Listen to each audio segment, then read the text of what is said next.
Good morning.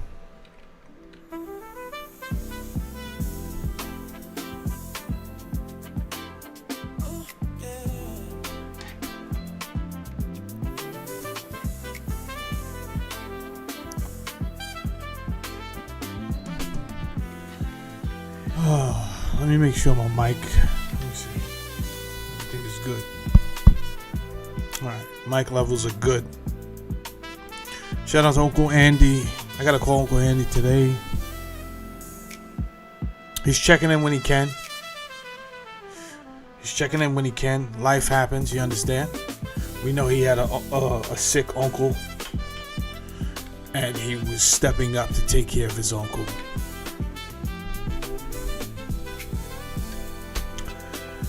Shout out to Winter. Shout out to B Dolo. Shout out to Big TTV. Shout out to Roby.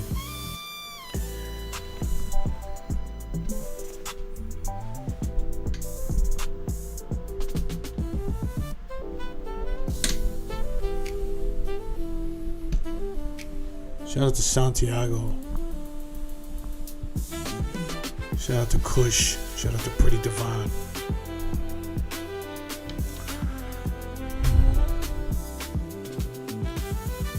I'll give more shout outs in a second. Are we idiots? That's all I want to know today, America.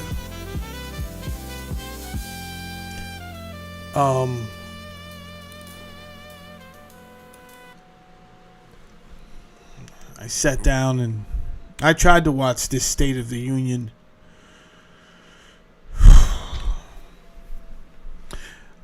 Never trust anybody that comes to do business with no business. Right? You set up a business meeting and they show up in a jumpsuit. One of those farmer overalls. Like, whoa, is this the type of business that I didn't know. I would have dressed more appropriately. Remind me again what we're talking about today.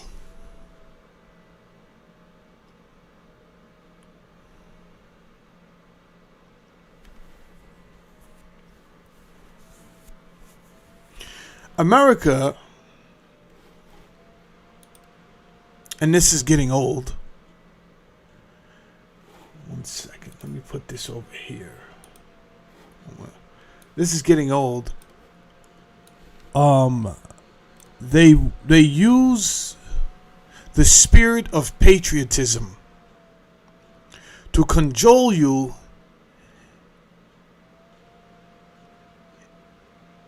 into pretty much being on board, control you into groupthink.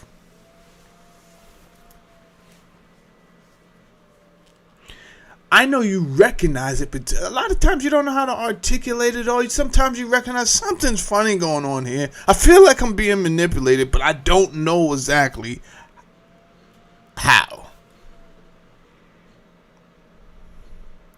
So, was it the appropriate time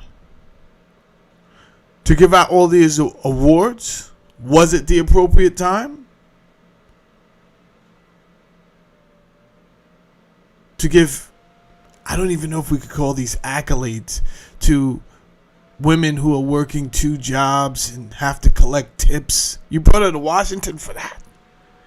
You know, shout out to the families of America, because trust me on this, I'm on your side for real.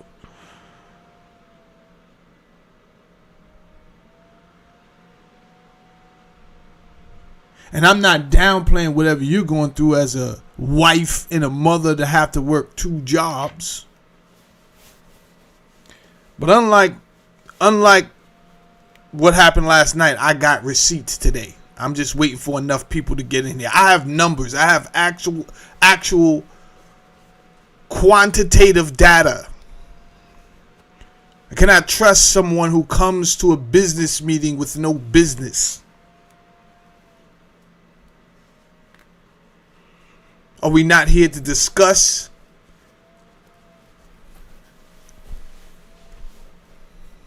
our status in the world? Are we not here to discuss how we're going to move forward? What are our concerns?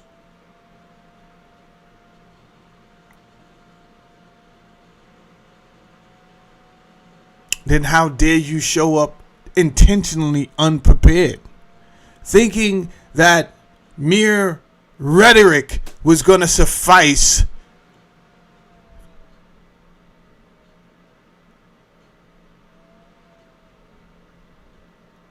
as answers to all of our questions. How do we move forward? What is going on? And I've heard nothing. I heard nothing last night. I don't know what you heard. Actually, I did hear things. There were some things I approved of, and then what I don't like are lies. There were some things that I approved of.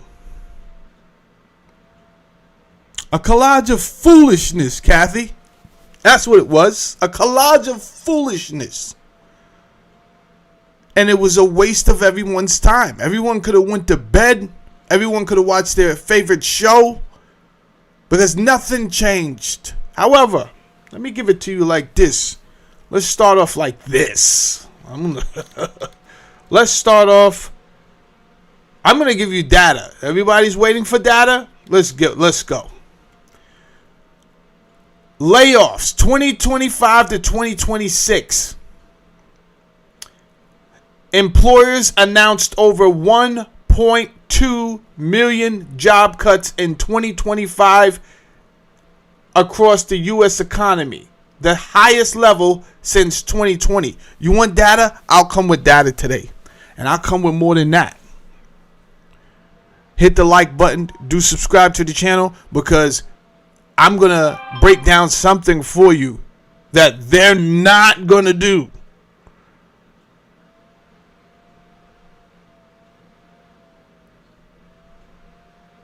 And it does involve the international money exchange system.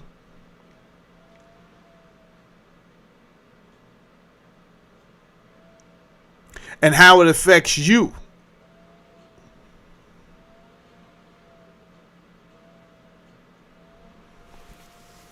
I would love if these people were just able to tell the truth and say, hey, we're attacking Iran because of this. This is why we're really attacking Iran. I would love that. But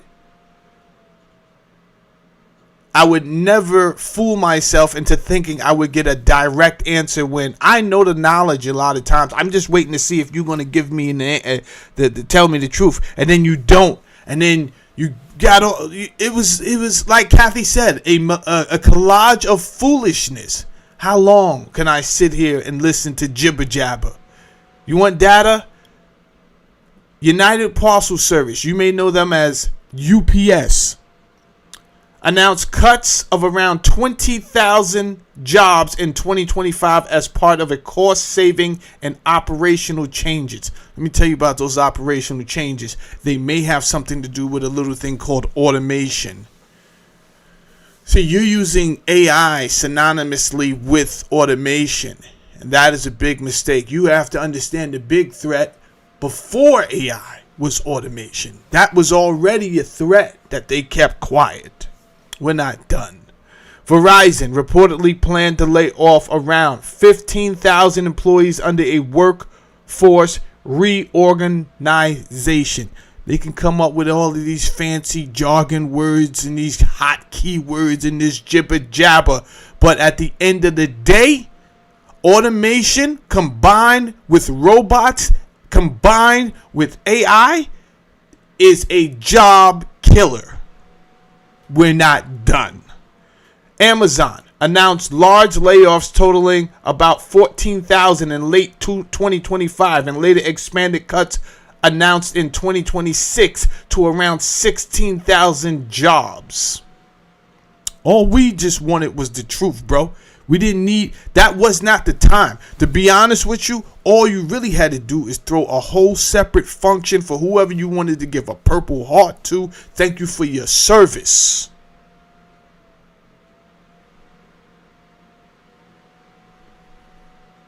You understand?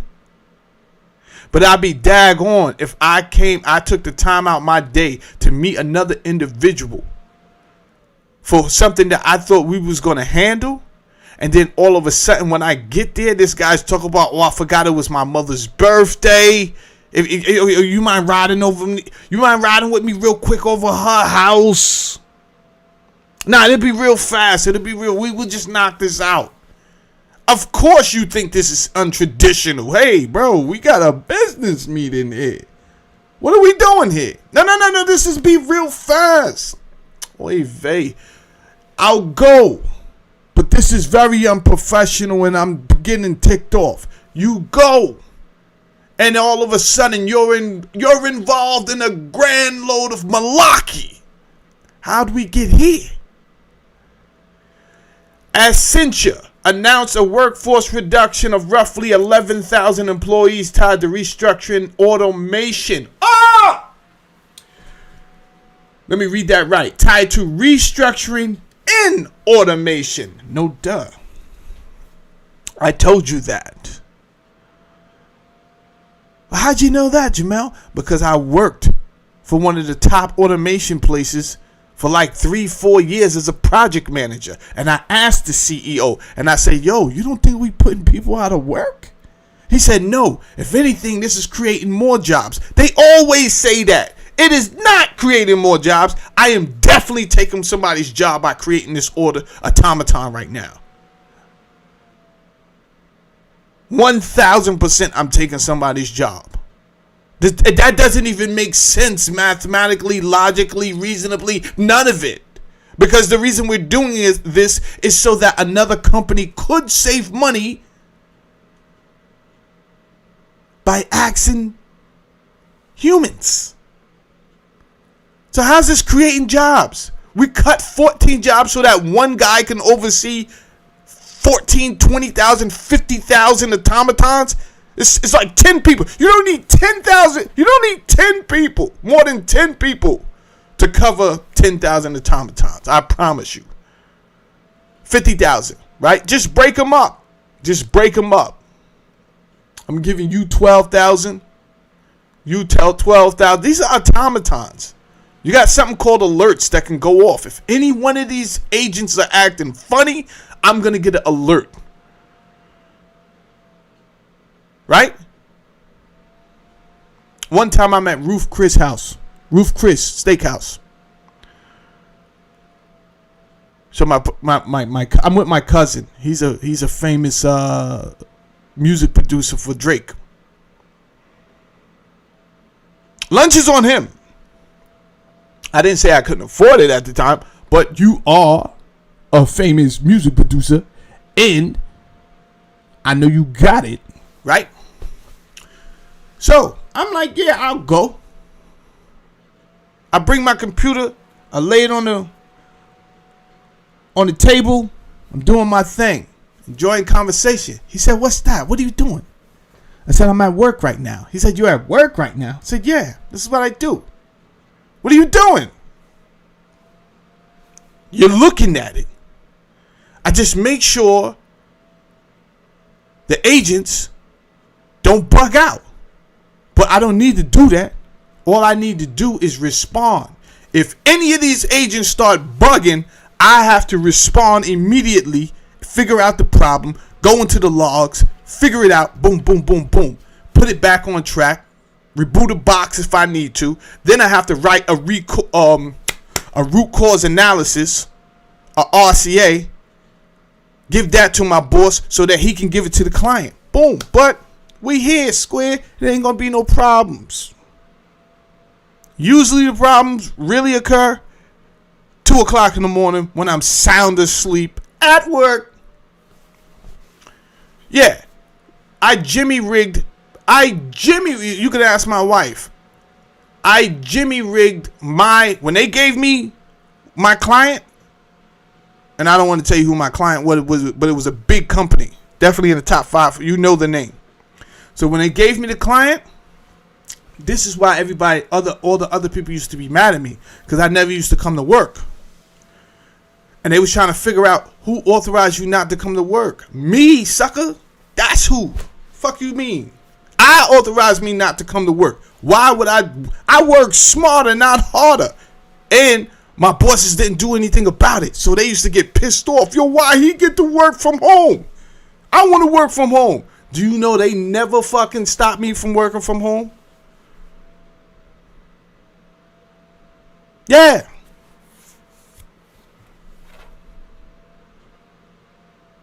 Why? Because the job is still fucking getting done. You want me to come down to the office and sit in here when I could do this shit from a beach?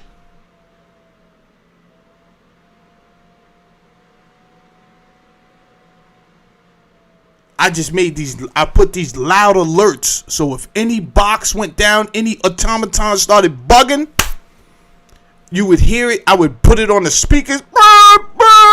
It would wake me up. I would panic a lot of times. What the fuck is going on? Fix that shit and go back to sleep. That was in 2014. So where we at now? This is where we at now. Hold on. Don't nobody go nowhere. Nissan, Japanese-based automotive maker, announced cuts of 11,000 jobs globally. Okay. Are we done? Hell no. Microsoft, combined rounds of layoffs in 2025 reportedly affected tens of thousands globally.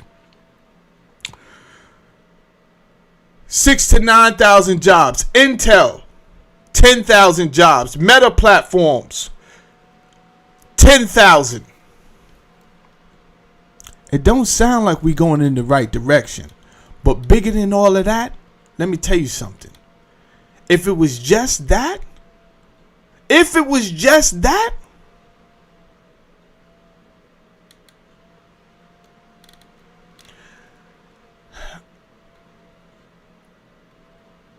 I wouldn't hit the panic button. But you know, shout out to Peter Schiff, because there was a few people Peter Schiff is just now getting his recognition as an economist. But there are some people I've been listening to for a long time. Peter Schiff has been one of them. Peter Schiff has been begging people to invest in gold way before it was popular. You're in the ninth inning. Peter Gold has been collecting the gold since it was probably at $300 an ounce. And I'm talking about in large quantities. So you can imagine where he's at with it right now. And now all of the big podcasters are calling him on their show. Hey, Pete, why don't you come over here and discuss a few things? Yeah.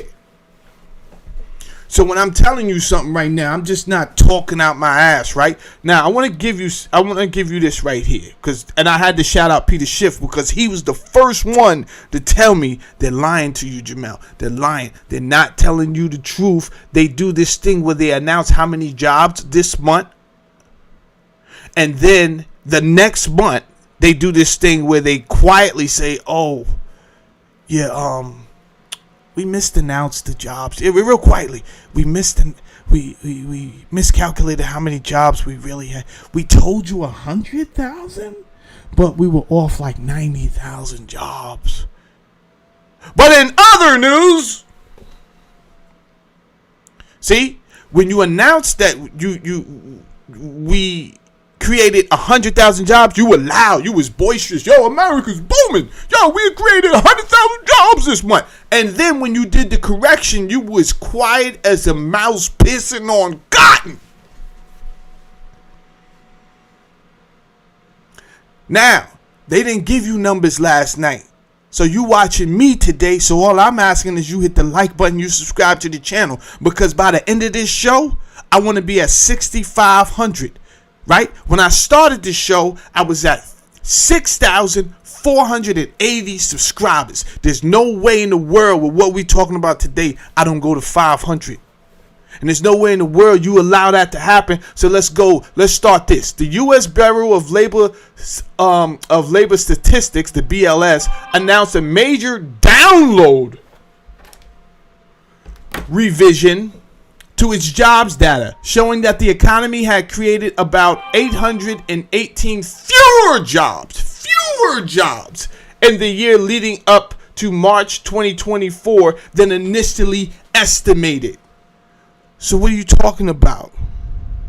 Wait. You want me to trust that you could create a vaccine that is adequate and safe, but you cannot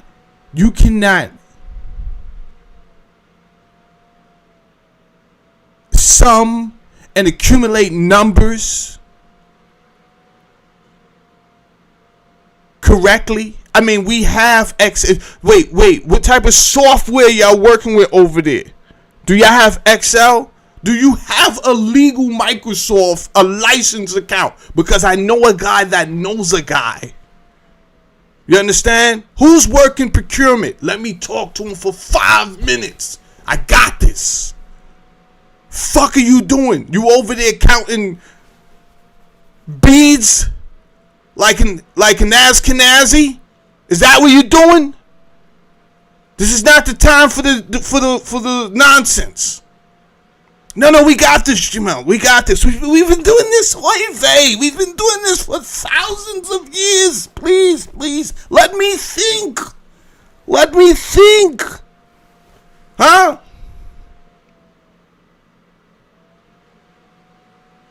Who you got? Jacob Rothstein on the beads over there? What are you doing? How'd you mess up that many numbers?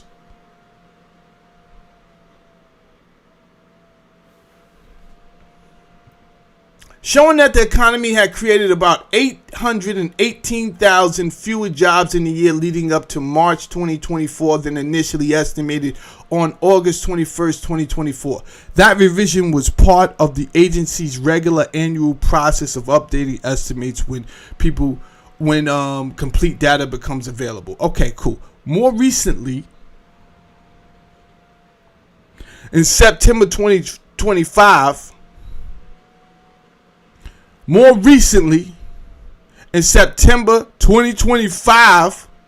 the BLS reported an even larger downward revision. What are we doing? Sir, do not invite me to a State of the Union again. If you had a binder there. Now, I had to shut you off because it was I can only entertain foolish conversation but for so long. Then at that point I could literally feel my brain cells just wasting away. And I've worked too hard, good sir. I have worked too hard to throw these babies away like chips in Vegas. Like I'm in Vegas or something. I am not in Vegas, good sir.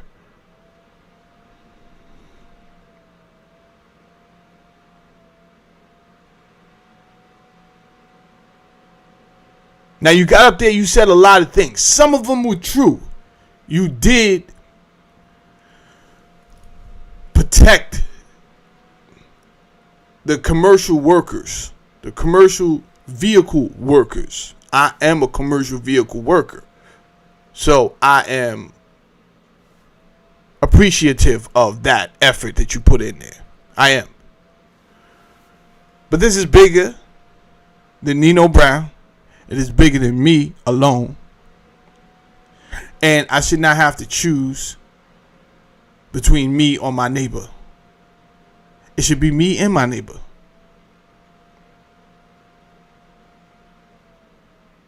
And furthermore, if I did do that, it could be my neighbor today and me tomorrow, right? No one ever said that they will not try to make trucking automated. No one ever said that we are completely safe. Shoot, we thought we was completely safe before. Then what did they do? Big bright idea to give foreigners CDLs and let them drive over here without living here. Do they pay taxes? I don't know how that works, but it was utter nonsense because no one thought that, hey, how's this going to affect the actual citizens of America? You only thought about the capitalist who wanted to save a few extra dollars because he knew he could pay some people that did not live here a lesser wage because they would be grateful just to be in the United States to make some money. So how you got my best interests?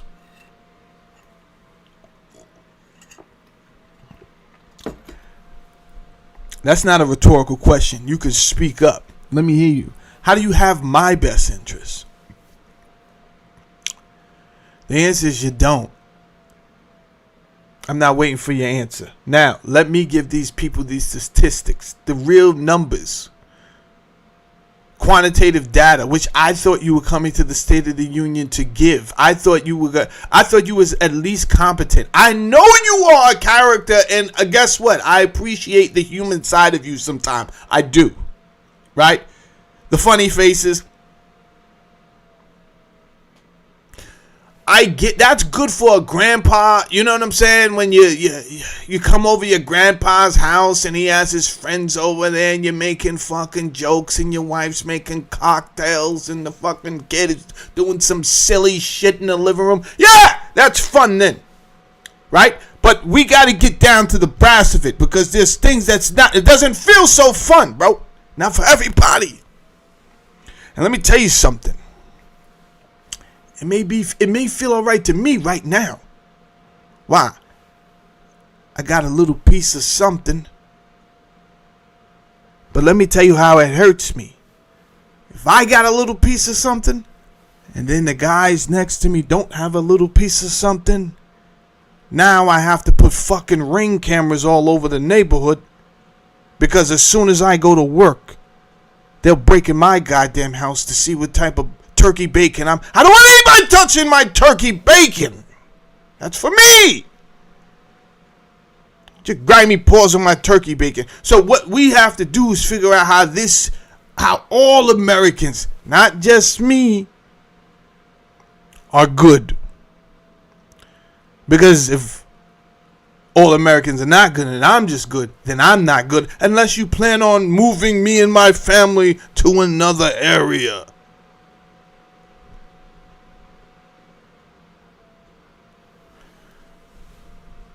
More recently, in September 2025, the Bureau of Labor Statistics reported an even larger downward revision. About 911,000 fewer jobs created in the 12-month period ending March 2025 than previously reported. So that tells me things were getting worse, not better. So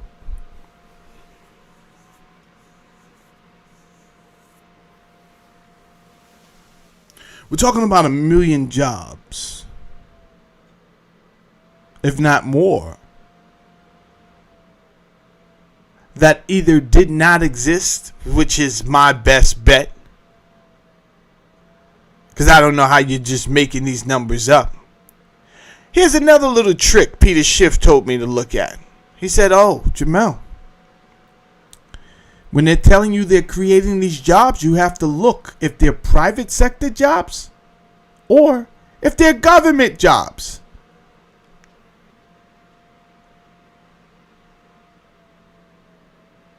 I said, damn, yeah, you're right. Yeah, they're government jobs. We're borrowing money to pay government jobs. Then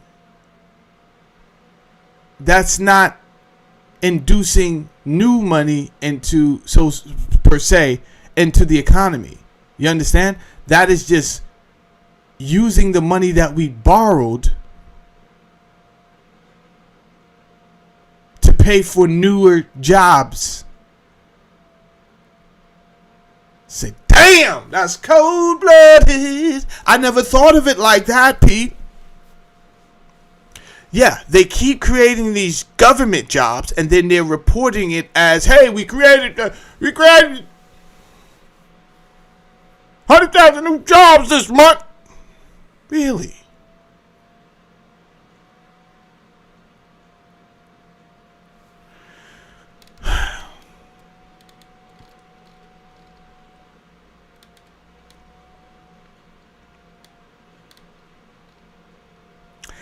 As of the most recent data available, January 2026, the official U.S. unemployment rate, the percentage of the people in the labor force who are without a job and actively seeking work, is about 4.3. 7.4 million unemployed people. Unemployment remains higher than pre-pandemic levels.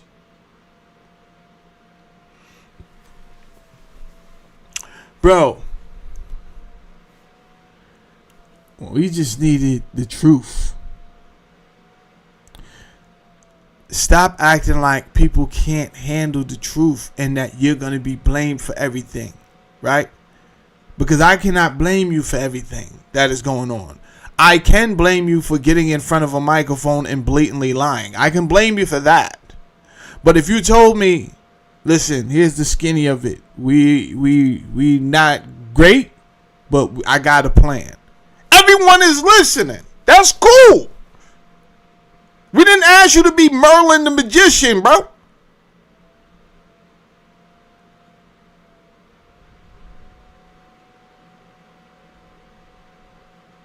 At least keep the confidence. I don't care if you're trying and failing. God damn, sometimes I would just wish politicians would tell the truth. Yo, I had an idea. I really thought these tariffs, I thought the tariffs was going to work. And they are bringing in money. But truthfully, y'all are the ones that are, we're hitting the most with that, right? It's affecting you the most. So I'm not going to double tax you. You'll say that. Don't treat people like idiots because they're going to be resentful. But if you was to tell them the truth, you'd be surprised how much support you probably would have just because you told the truth and you're like, yo, I'm working on it. I'm working on it, right? That didn't go exactly how I thought it was going to go. You know, that's fine. That part is fine. So, because you have fell into the stereotypical characteristics of what we think about politicians already, right? On top of being a media TV personality, right? People had little faith. I don't care about the bankruptcies. Bankruptcies, you do bankruptcy, you get back on your feet. I really don't care about that. So everyone's like, yo, but he's a bad businessman. Yo, he's doing all right. He's a billionaire. He's doing all right. Right? You want to take some of his thunder? Yo, his father gave him $10 million to start. I know motherfuckers that blew $160K in 6 months. So it didn't matter if his father gave him $10 million. He could have been a fucking fool. A fool in his money sells soon part.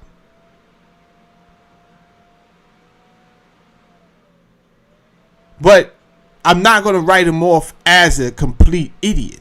No, we're dealing with something bigger than that. Way bigger.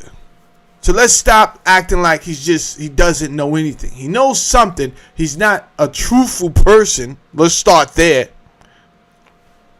So it would make you think, oh, this guy's a fucking idiot. No, he's an asshole, which is different from an idiot.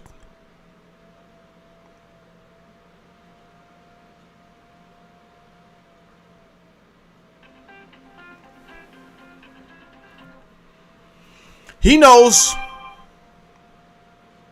he was able to turn that 10 million into billions. Don't scoff at that.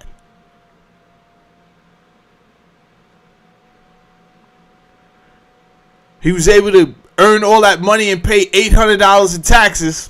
Hey, you don't like it? That's unfair. Who the fuck said life was fair? I don't care about that, right? I got my own loopholes I'm jumping through. I don't give a shit. You got to learn America, right? You want to sit there and do that priestly shit and not use the loopholes? That's why the loopholes are there. God damn it, even Moses broke the laws. Bah! Fuck these laws. Even Moses broke the laws.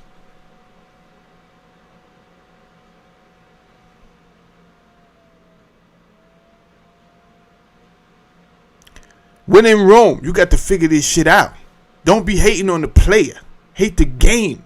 Or hate yourself for not understanding how to play the game. That's what you should really do. That's not fair. That's not the Christian way. God damn it, we ain't all Christians.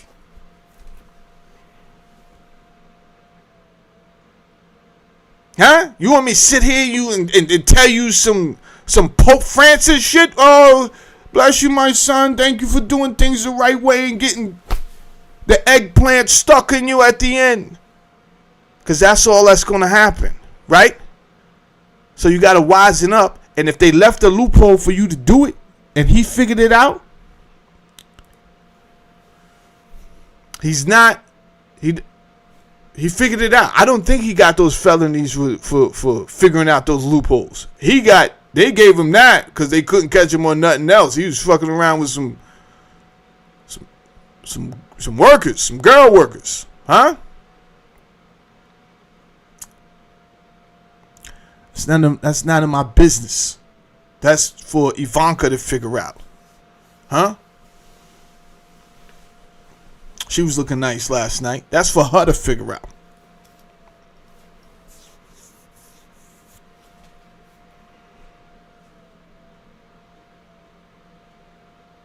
What I'm more concerned about is can you seriously run this country, bro? Because this is not a television show on some you're fired shit. This is serious business. And the bigger question is, do you really want to run? Do you want to be in that position? Because you know you don't really run the country, right? You know you're going to have to take orders from somebody else, from somebody we don't even know their name. Huh? Look what came out in the Epstein files. Actual fucking descendants of Rothschilds came out in the Epstein file. We don't hear from these people any other time. We don't even know these people exist. They're not in the tabloids. They're nowhere. But guess where they were? They were in the Epstein files. Yeah, Rothschilds. Actual Rothschilds. Legit Rothschilds having conversations with Epstein.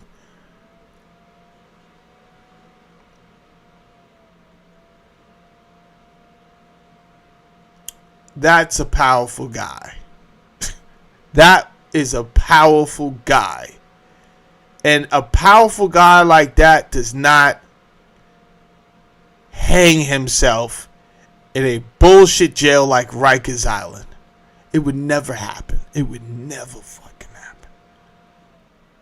That's a powerful fucking guy.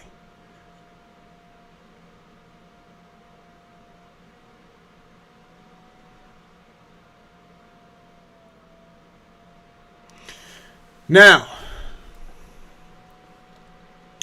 if you lied to us about the actual job status, which I just proved that you just did, because I gave out actual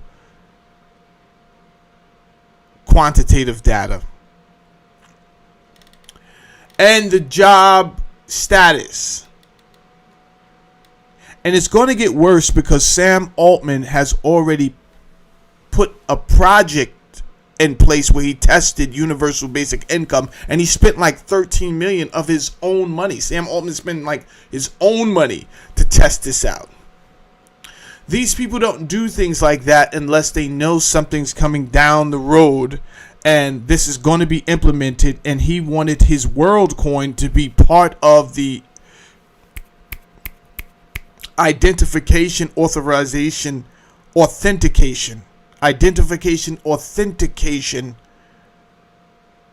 for biometrics. So he got ahead of the game because he knows something's coming down the path, right? So they're all getting ready. They all have their own thing. They know that they've sat in the room. You can tell by their initiatives that's going on. So Bill Gates, he went off and he created this whole, he patented this contraption. We don't know what it is. I think I know what it is, but I'm not going to say. But basically, it mines crypto through human activity. You don't have to do anything but live. That's all. That's it.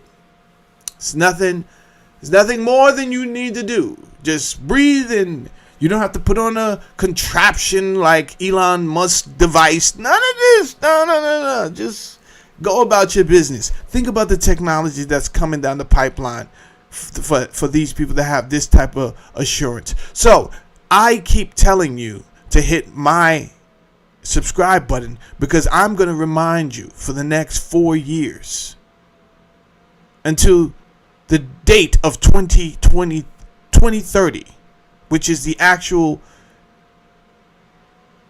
date that the United Nations and the World Economic Forum agreed on having the goals in place for sustainability.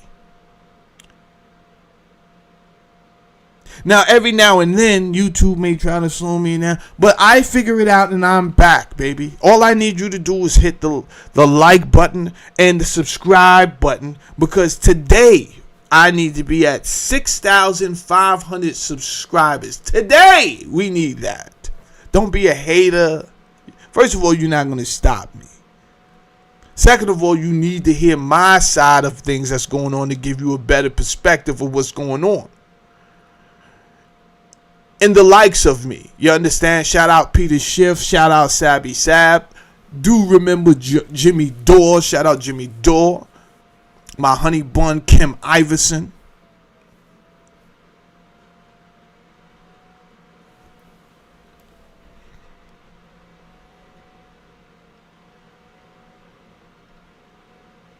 Those are my comfortable YouTube shows, right? I like they're my comfort zone. I want to strike up a new conversation. And this does have to do with economics, and at the same time, it is political. And at the same time, it's fringe. We'll handle the fringe part of this conversation at the end. So we can either deal with the political or the economical. Or we could do both. It has something to do with the Silk Road in the Middle East that they're calling the Belt and Road Initiative. The Belt and Road Initiative. The Belt and Road Initiative, launched by China in 2013, is a global infrastructure and trade network connecting China, Central Asia, the Middle East, Africa, and Europe. It includes ports, railways, highways, pipelines, and a digital infrastructure. Hit the like button for me. We need a digital infrastructure. 1,000%. If we are going to truly experience real-time technology. The reason I'm so lax about my job right now is because right now today, you couldn't have an automated truck if you wanted to. I don't care what type of satellites you have in the sky. You need the infrastructure, because one thing I know as a person who's been in technology, that information has to be one thing, if nothing, consistent. So, you need that information to be consistently talking. Transmitter, receiver, one. And that signal cannot be interrupted, and that signal has to be strong. It cannot wane. So, that alone is going to take, and I'm not saying they did not think about it, because they've been doing something for these past decades, I assure you. But they have to put it in place. There are other countries who they're already ahead of the game when it comes to a true digital infrastructure. Let me give you a signal, a sign of when this true digital infrastructure will almost be complete. When you see that you can actually enter the metaverse, when they start promoting actual acceptance into the metaverse, actually utilizing it, then you will know, okay, Not just talking about the metaverse, because right now you have not been in the metaverse playing around.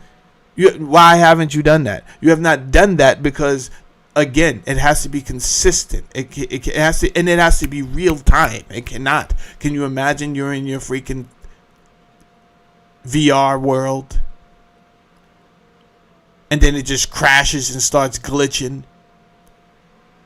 That's not what they want.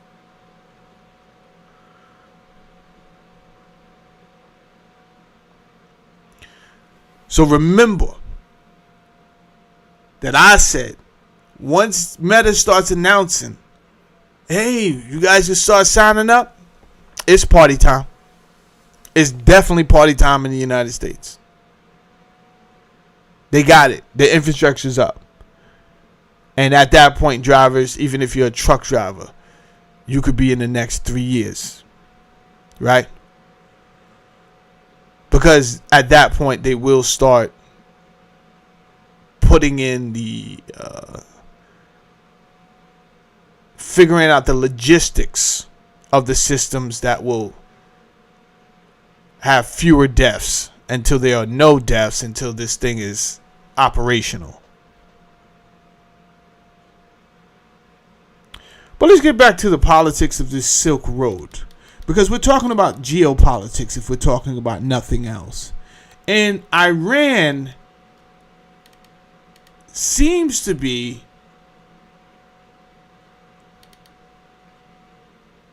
a major player, right? So Egypt's on board. We got Egypt. Egypt's out the way.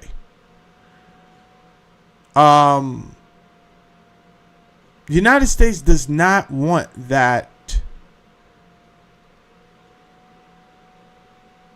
It's not that they don't want it to take place, but where is their involvement in it? I think that's what they're really thinking about. Where's my involvement? For every nickel bag, if a nickel bag is being sold in the park, I want in. That's America. I want in.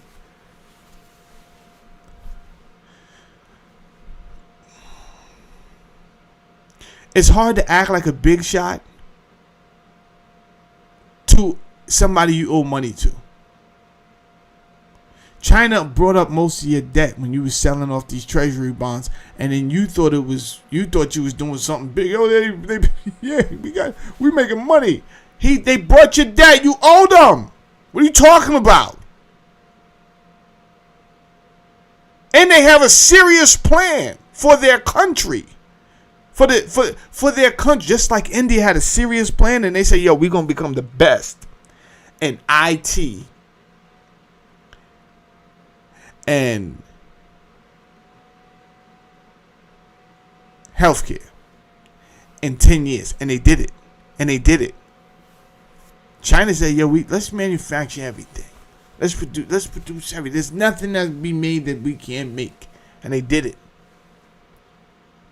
They had a serious plan for their country. I don't know if it's because they have the same basic genetic code, and that the United States are like mutts, right? Everyone here is an immigrant. That's why I call us mutts. So at the end of the day, I don't think we have the same patriotism. We say we do, and we sell that shit red, white, and blue. But at the end of the day, when people go back to their own corners, I think they're really looking out for them fucking selves. And it shows. It shows even in Congress and the Senate.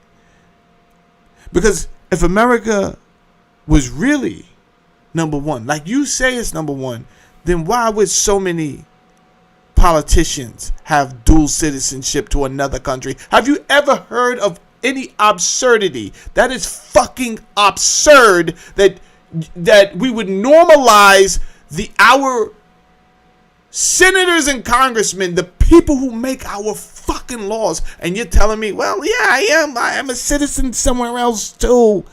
I'm a citizen somewhere else, but it doesn't mean that I don't love you. I love you equally. Hogwash! Don't act like this. What are you acting like this for? Come on, we're having a good time here. Lighten up.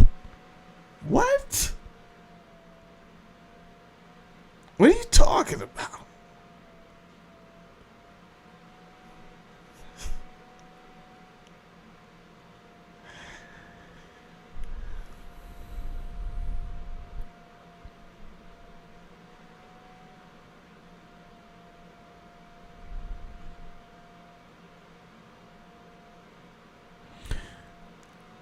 Citizens of the United States, if you're listening to me, hear me now. My grandfather told me you cannot change a leopard's stripes. I made fun of him all the time because I said, hey, Grandpa, leopards don't even have stripes, bro. What are you talking about? He told me this so many times. Right? We had this thing where we take a ride. He's going, I know where he's going. We're going upstate to get water on the side of the highway. Because that's where he got his water. And he would bring his big 5-gallon jug and we would go get the water from the highway. From the rocks. The water was coming out the rocks. That's the water he drank. He wasn't paying for water. If it came out the rocks, he knew where these spots were at. Then the state started plugging up the fucking rocks so he couldn't get his water. Evil vampires. Evil vampires. The man just wants fucking water from nature. And you stopped him from that? Anyway, he would tell me all the time, hey, Jamel, you cannot change a leopard's stripes. They're going to be who they're going to be. So this is what I'm telling you today. These people keep lying to you. And they think they can do some parlor uncle magic trips by your uncle, right? Hey, what's that behind your ear? That's all that was last night. It was some bullshit Uncle Sal's. What's that behind your ear? Stupid shit. We're giving this guy a Purple Heart, and then the lady in the back, she's working 30 jobs, and we made it that she can keep her tips. So somebody give me a hand job, huh? The fuck are you standing around staring at me for? I did it, bitches, huh? I did it. She can keep her tips. Stand up. Take a bow. Yeah. Tell him. Yeah, I can work 30 jobs now, and I can keep my tips. Thank you, Donald Trump. I love you.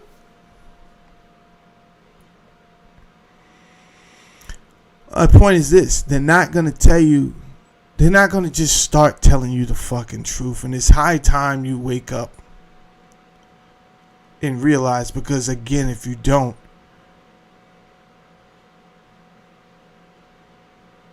you're gonna hurt your kids, because more than likely you're gonna die and get the fuck off this planet, and your kids will be left down here. So we have to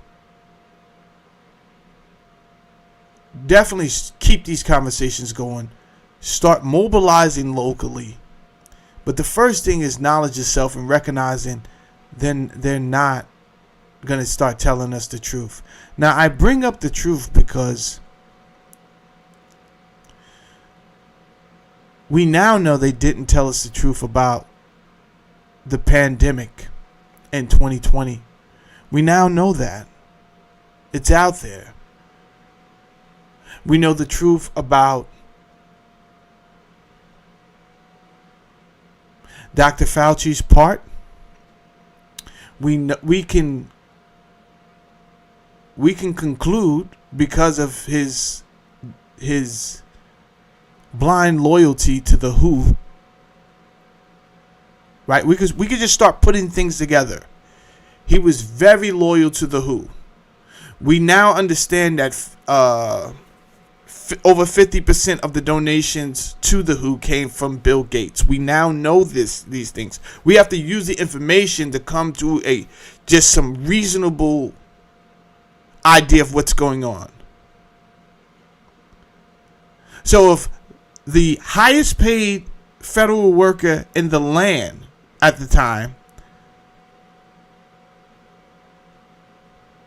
was waiting for the World Health Organization, who is basically run by Bill Gates, who has nothing to do with health at all, but he paid his way to have a higher say-so. So if the highest paid government worker in the land, who's also a virologist, so that when we do need him, we need him to give us expert advice on how to deal with this, and then he comes to the table like a goddamn simpleton. Wear a mask. Don't wear a mask. Masks don't matter. Okay, maybe they fucking do.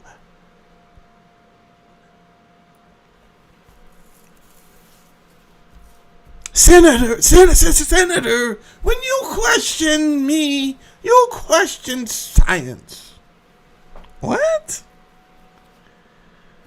Questioning you, I might as well be fucking questioning Ernie and fucking Bert. Are you kidding me? Questioning science.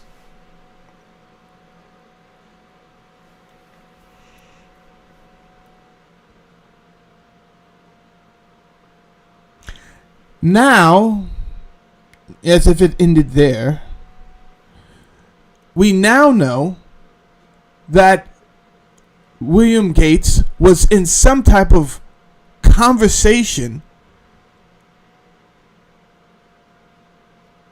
with this failed, perverted financier about how to get rid of and eradicate poor people.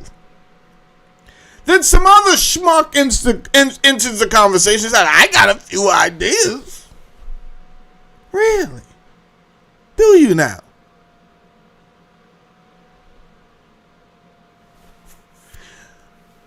The guy who invented mRNA, we don't fucking listen to him. Actually, we ignore this guy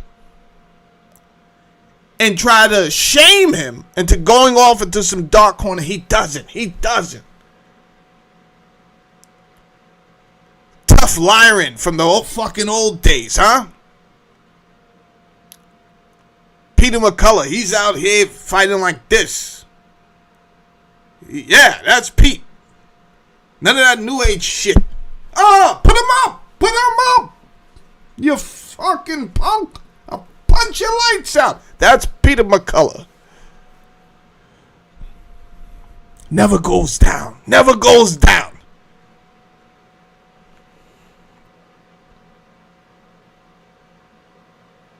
Thank God.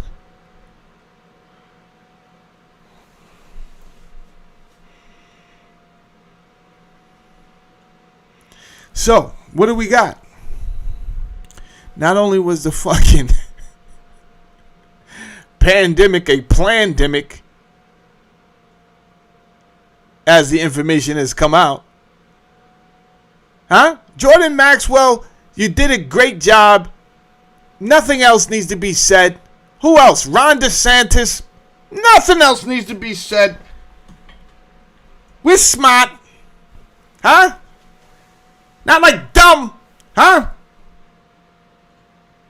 We're smart and we want respect. I'm your older brother.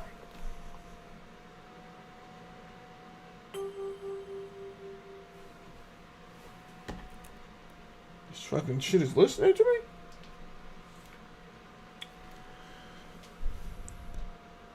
Jordan Maxwell did an excellent exhibition showing how Fauci knew. He tried to change the information. He tried to remove his footprints from the whole situation. It was too late. You really should be hunted down for fucking crimes against humanity and let us all get a piece of whatever we want to do when we get in front of you. That's justice. But every hour on the hour, we give you fucking new blood. It's not like you're not used to it, huh? These fucking people are taking new blood so they stay young forever. That's another video. Huh? We give you new blood so that you stay alive, and then we continue to beat your fucking ass for weeks just before we kill you. No. Put them up. This is enough for today. Save some for tomorrow. People died. People died. My grandmother died. People died.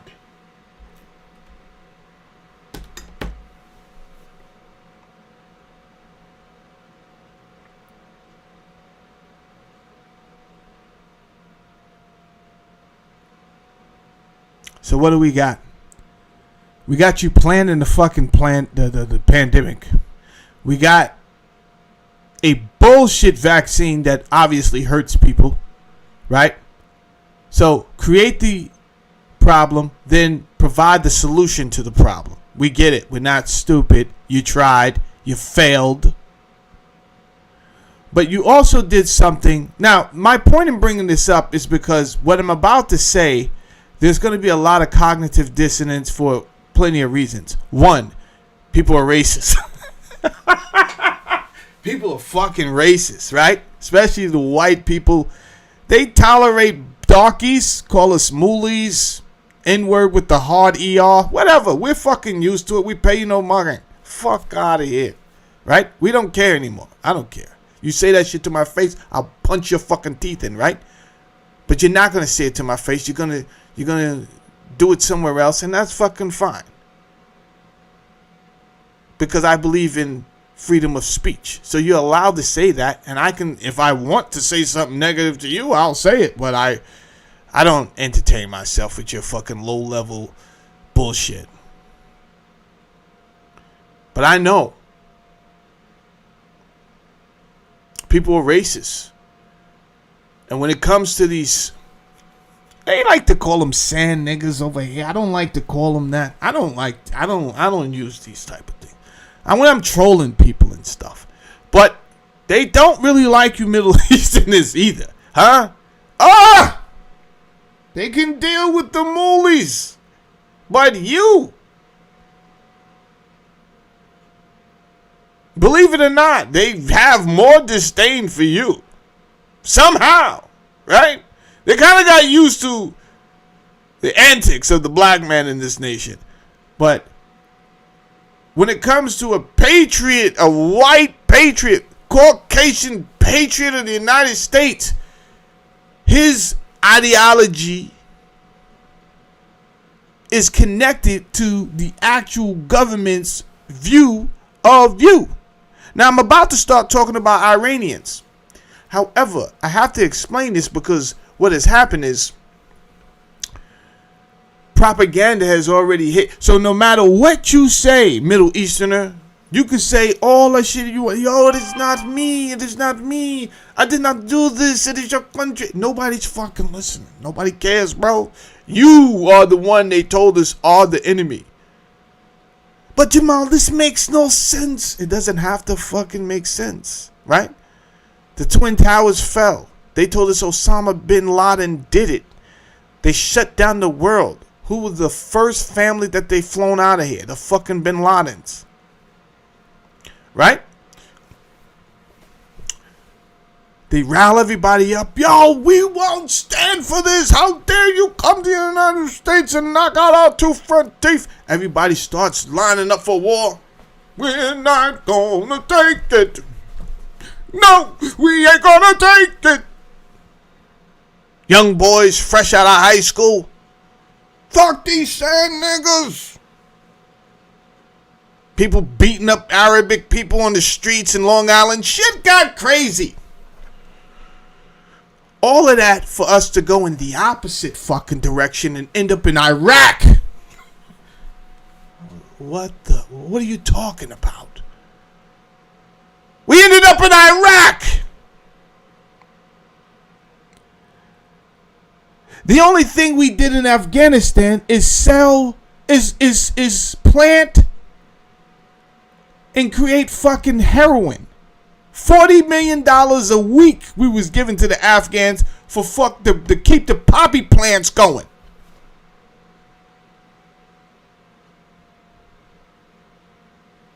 As if we couldn't have used, as if some state could not have used $40 million a fucking week.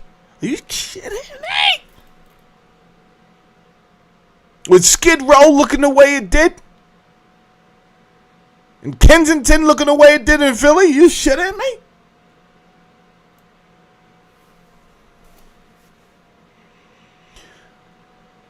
But here's the thing, Kareem. I can talk to them blue in the face. No one is going to want to hear. They're not going to. I know these people, bro. I live with them. They don't give a fuck about that. Once that politician, especially that white politician, he gets up there and he says what he says, they're going to raise their Budweisers in the sky. Say, yeah, USA, USA, USA.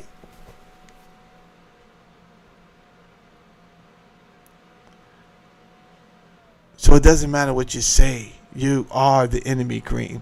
Now, if I was you, I would move your family to somewhere safe. Because they have it out for you. And it won't be because of the reasons they tell us. Now, here's the thing. Recently, they gave us the most bullshittest reason why we're getting involved in Iran. I mean, it was a bullshit reason. Hold up. Let me try to pull up. Let me ask Gemini why we actually decided to go over there. It was some stupid shit about, hey, they're killing their protesters. The fuck does that got to do with us? What do it got to do with us, though, bro? Which tells me they're getting lazy and they just don't even care anymore what they feed you. Hold on.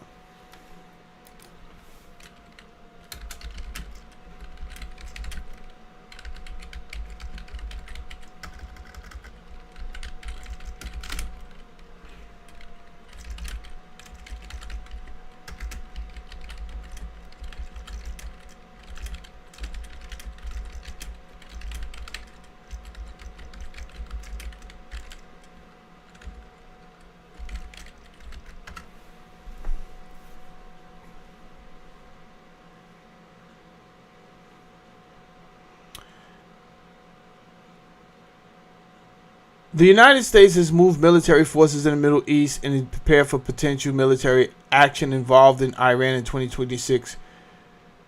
Based on ongoing reporting and official context. Okay, what the fuck is it?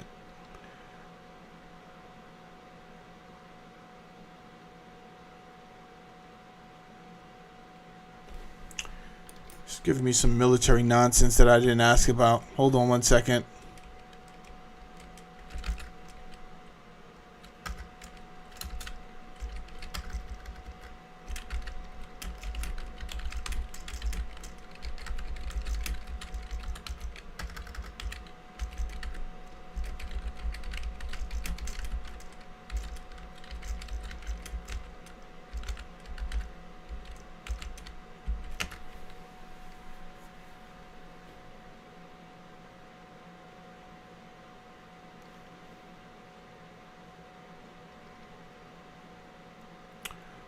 Who is this?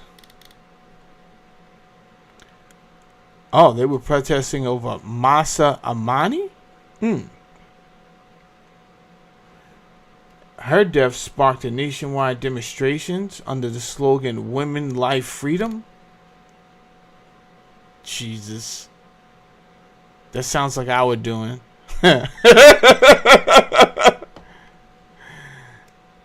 U.S. public support statements.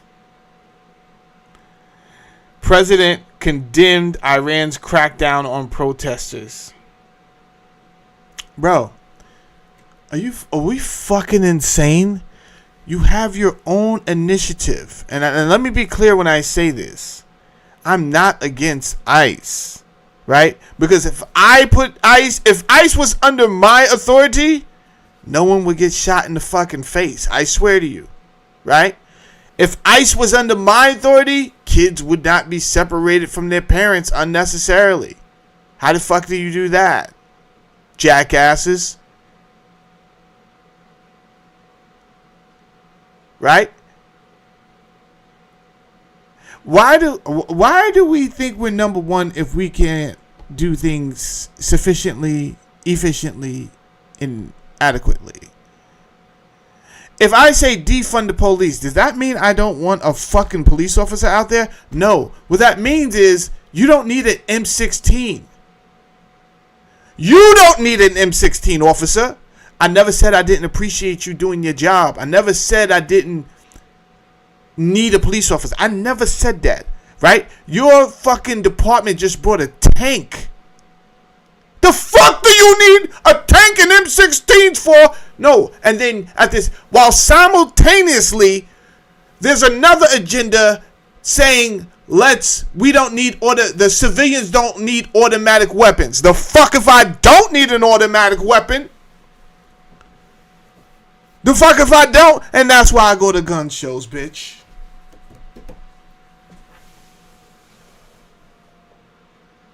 I'm going to continue buying what I need to buy. Who do you think you're talking to? Why would you need? The last time I checked, my taxes paid for you to do a fucking job. But in 1965, I realized through the Law Enforcement Assistance Act that they fraternized this group and it fucked up the culture of the police department. So you're no longer doing a civic duty now. Now you're part of some fucking federal mafia. And if I'm not in agreement with you, then all of a sudden I don't appreciate the job. Listen, bro, there's crimes out here. I do appreciate you if you do your fucking job and stop harassing people. That's what I appreciate. I do appreciate you doing your job. But it's not turned into that. It turned into some other fucking crew cut, gay stash, fucking fraternity of assholes. But when I say that I'm the fucking bad guy, I'm not Ice-T. I'm not releasing songs that say cop killer. I'm not on that type of timing, bro. I support the police. Why do I support you? Because you're supposed to be doing the job. But somehow you turn it into an oppressor and you don't see it. You won't see it until you lose your fucking job. Now you got a lot to say about these oppressors. Why? Because you on this side now. Just do your job, my man. Just do your job. Somebody speed and pull them over. Give them a ticket. Somebody's doing something wrong. Yo, you're doing something wrong. I got to do my job. I support that. All this other funny shit, knock it off.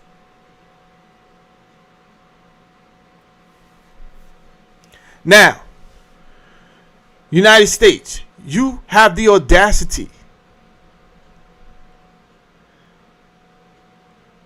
to condemn Iran for cracking down on their protesters. That whole situation over there smells of CIA. It smells of CIA. Women, life, freedom. In Iran, stinks of CIA. But that's neither fucking here or there. Hit the like button. Subscribe to the channel, goddammit. Fuck is we doing? We need to take a break. Hit the like button. Subscribe to the channel. I got more to say. We didn't even get to where I want to get yet. I told you we have to talk about the political and the economical and the fringe.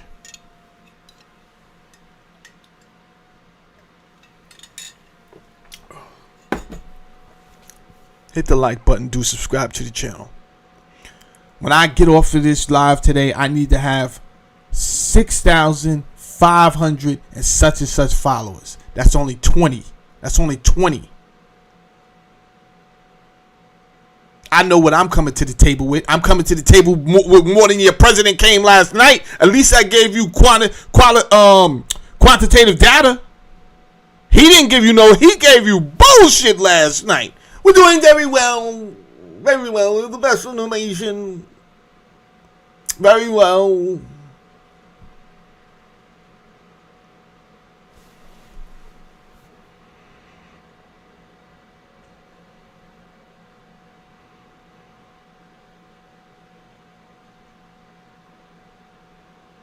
I don't have a side. I'm not Democrat. I'm not Republican. I'm just a guy that thinks reasonably and logically, right? So if over 20 million or over 15 million immigrants, migrants, not immigrants, migrants. If only 20 million undocumented migrants came into this country, that tells me we got to get them the fuck out of here. And if you want to come in this country, you come back the right way.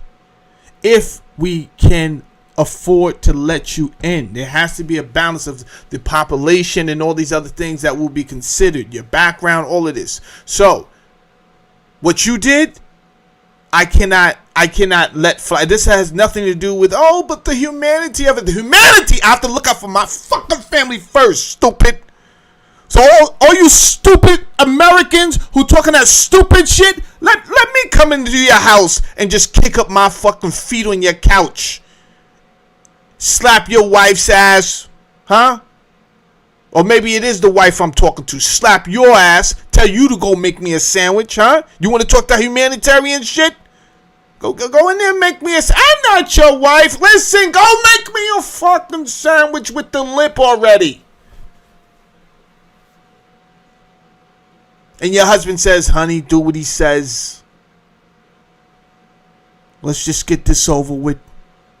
I don't know what we're getting over with because I don't plan on going anywhere anytime soon. What do you mean get this over with? I'm not going anywhere anytime soon.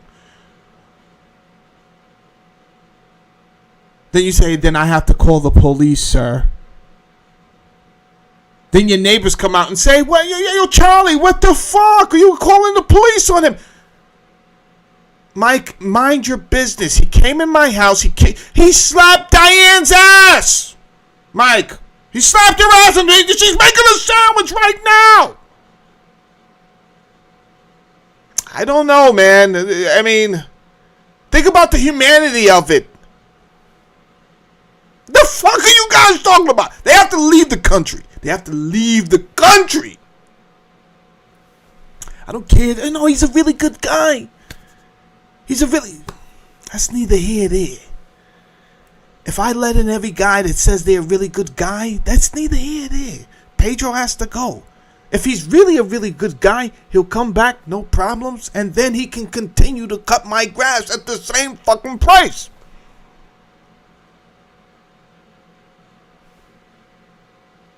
Where's the problem? You can still cut my grass, Pedro. But,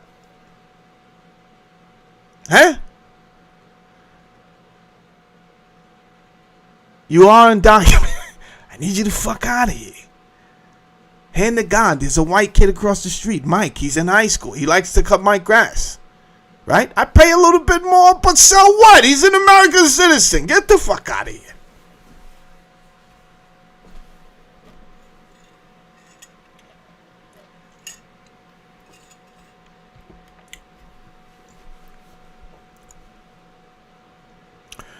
So it's not that I don't appreciate ICE. Do your job. But again, you have a job within the scope. So we need some oversight. We need an oversight committee on ICE. That's number one. You can't run. You're not fucking Wyatt Earp and the Tombstone Posse. That's number one. Let's get that correct. You're not Wyatt Earp and the Tombstone Posse. And up until now, I don't know how many immigrants that you actually... or migrants, I don't know how many migrants that you actually fucking killed.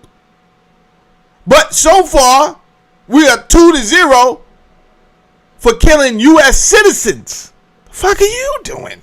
Is there an oversight committee or not? So my point is, Mr. President, if you can't even run a simple fucking department without them making major hiccups, then I would ask you in the Minister Farrakhan voice, you should keep quiet. You should keep quiet.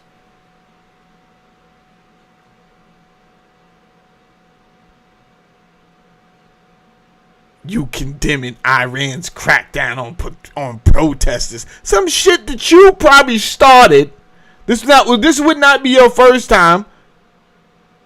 Starting some liberal shit in another country, getting the people all riled up. Then you call for protection of human rights. Bitch, Is you shitting me? Is you shitting me or not? You just let Fauci, he's still going to ball games and he's still going to talk at places getting paid for it. And you have the nerve to be in somebody else's business? Americans want to see Fauci dealt with. Black, white, Oriental, Latino, Native American. That we agree on. Stupid. That much we fucking agree on. We want to see Fauci tethered, tarred, and feathered.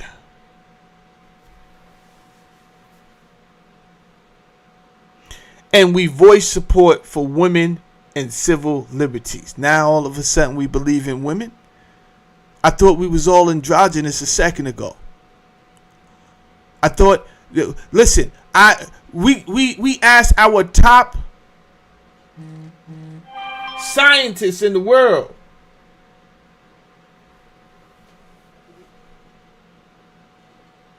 Is there such thing as a female and a male? And they were struggling. Hold on. Let me play something for you. They were fucking struggling, my man. Hold on. Let me play something for you.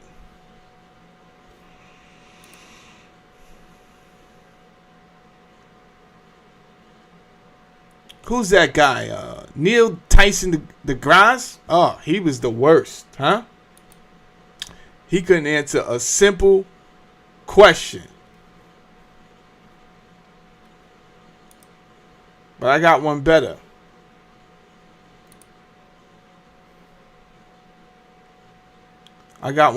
Watch this. You won't even acknowledge the basic reality that biological men don't get pregnant. There's a difference between biological men and biological women. I don't know how we can take you seriously and your claims to be a person of science if you won't level with this on this basic issue. I thought we were past all of this, frankly. I can't believe we're still here talking about this.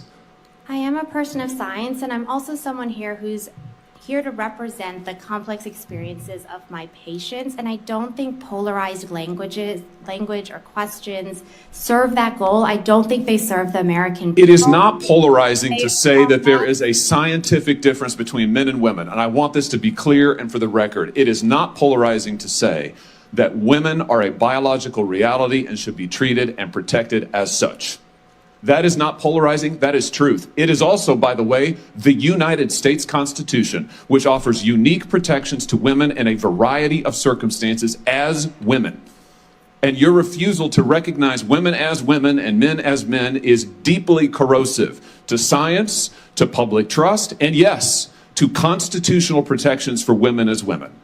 And I think it's extraordinary that you would sit here and advance a political agenda that has been thoroughly discredited and rejected by the American people in this forum. It's been rejected by you and I, that's for sure.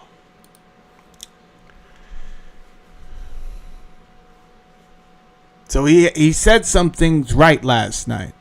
He did get rid of that DEI bullshit, and that had nothing to do with black people, so I don't know why black people all up in arms. Oh, they getting rid of DEI, man. Man, shut your bitch ass up. Motherfucker, you had affirmative action. What the fuck are you talking about? You didn't need DEI. They use you as a token black guy so that they can validate the fucking bullshit ass diversity, equity, and inclusion stupid shit. When they canceled that bitch, that's when they involved you black people.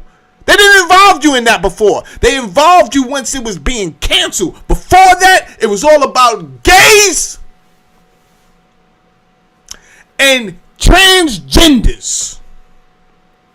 Gays we could deal with. That's their fucking business. But pushing a transgender ideology abruptly upon a people was of course going to cause some type of civil unrest, because that is not our culture. It is not even nature. It is not even natural science.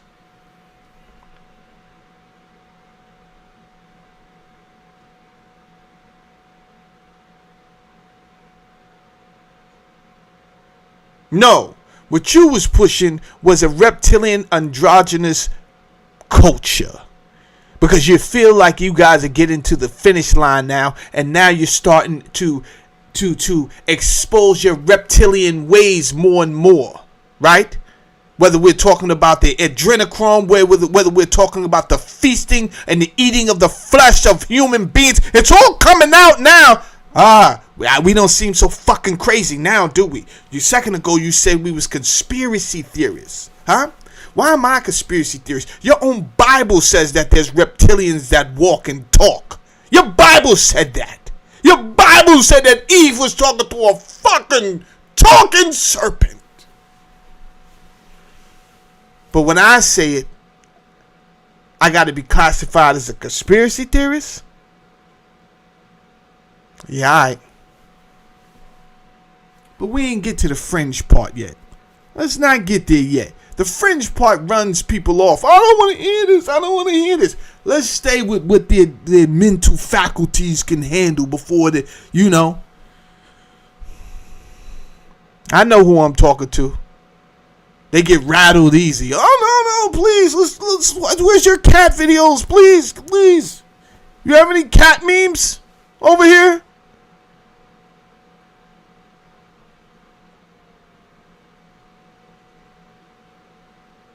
I don't know if they told you, but my pronouns are him, they. Shut the fuck up.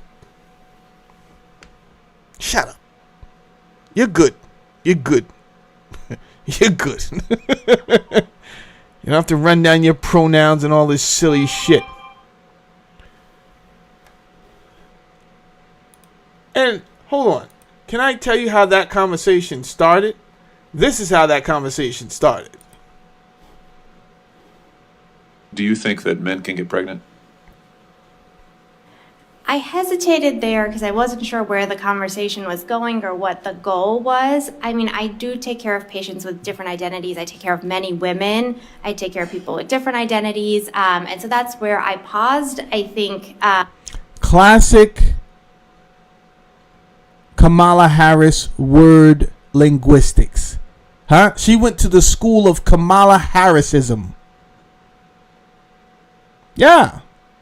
The best. You thought Obama was a great orator. No.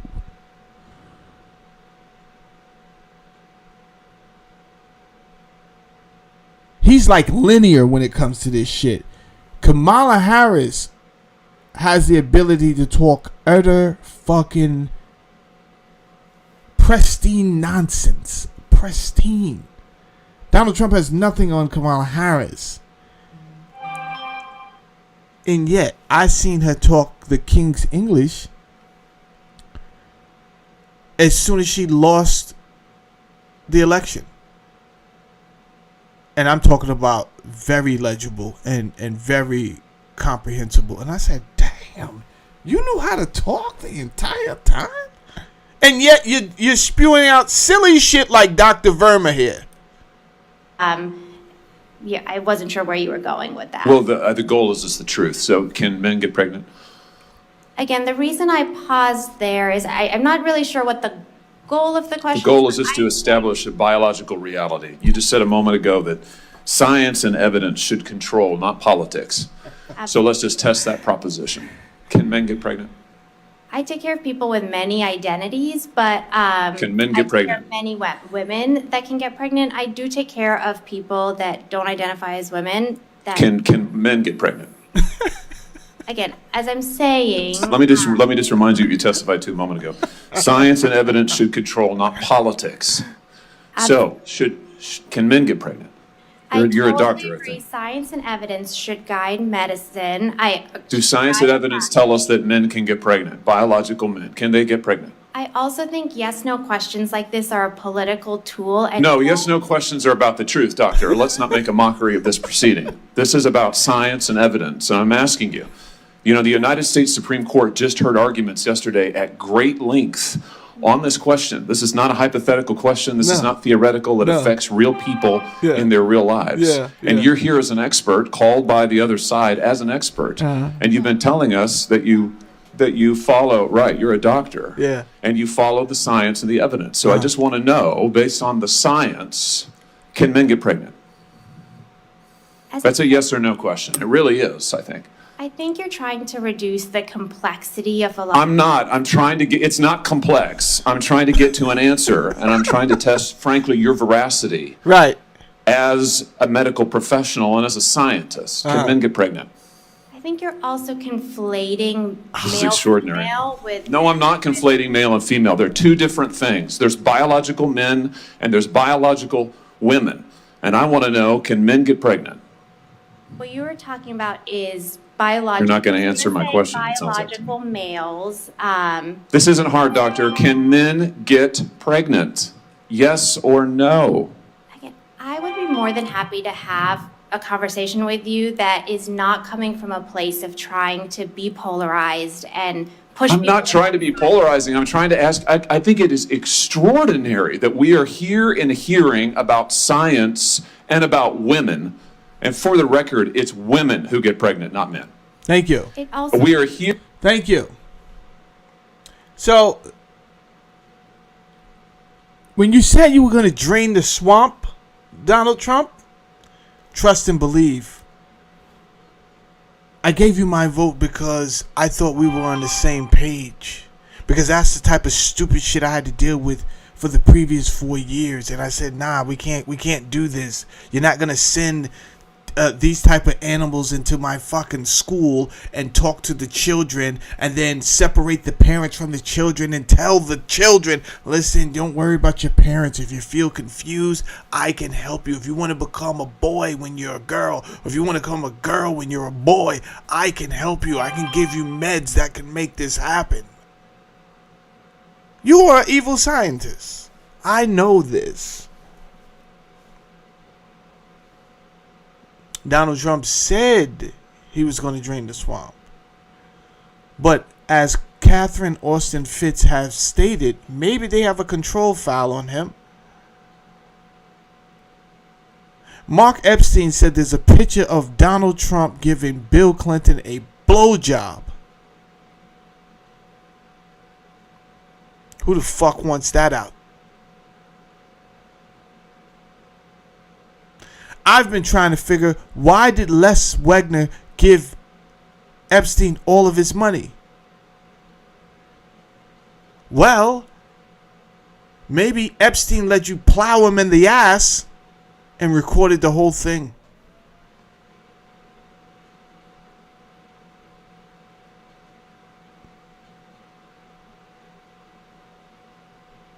These are tactics that have been used. They used them on a former FBI director. This is not conspiracy theory. This is legit. J. Edgar Hoover.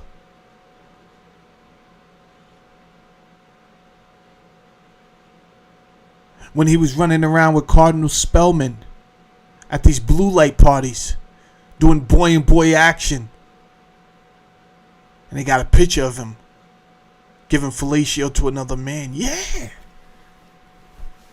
Then it makes sense why he never even went after the mob, but he went after black clergymen. Oh, it makes fucking sense now. It makes sense why it made no sense in the first goddamn place.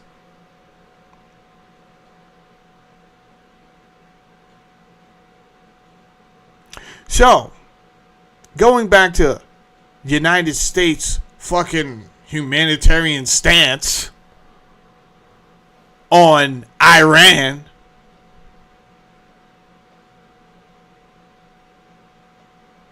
The U.S. sanctioned Iran's morality police,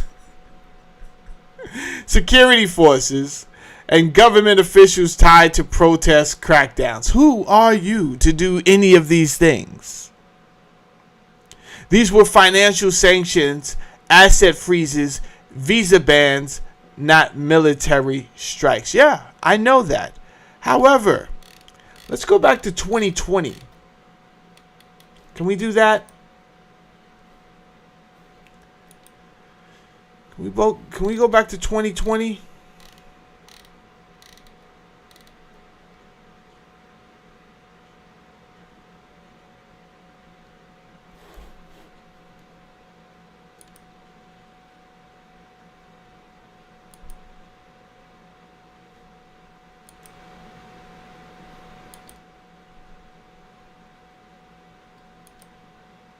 Hold on. Where's my docs? My vertical scenes. Vertical scenes. Why isn't this...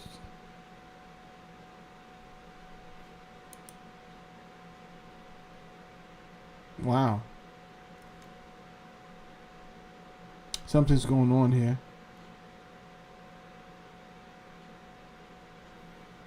Let me see something.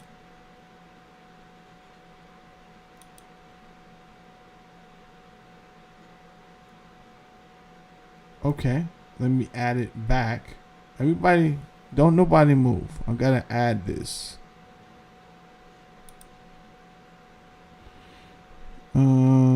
Video capture. New. No, it's not video capture. Sorry. Discard. Erase this.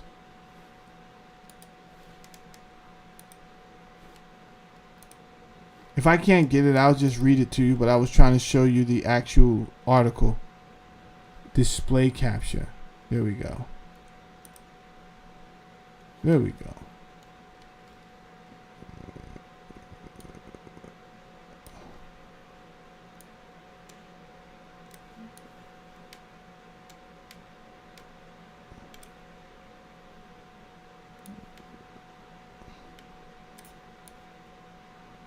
All right.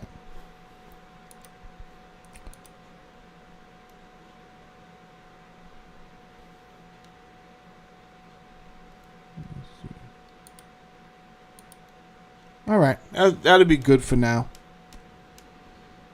That'll be good for now. I'll fix that later. Why do I have two of these?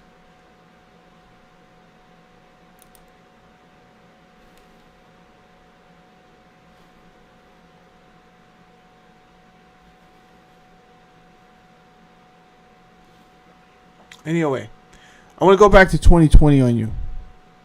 Iran says U.S. sanctions are taking lives. U.S. officials disagree. Iran, devastated by the coronavirus, is asking the U.S. to lift sanctions on humanitarian grounds. I want to explain this to you. Hold on. Before I explain any of this to you, let me take a look at something. Take a look at something.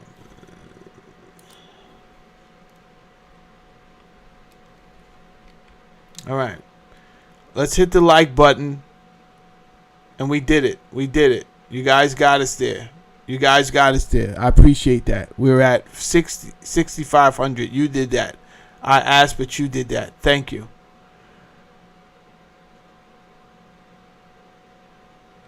All I had to do was ask. Thank you. All right.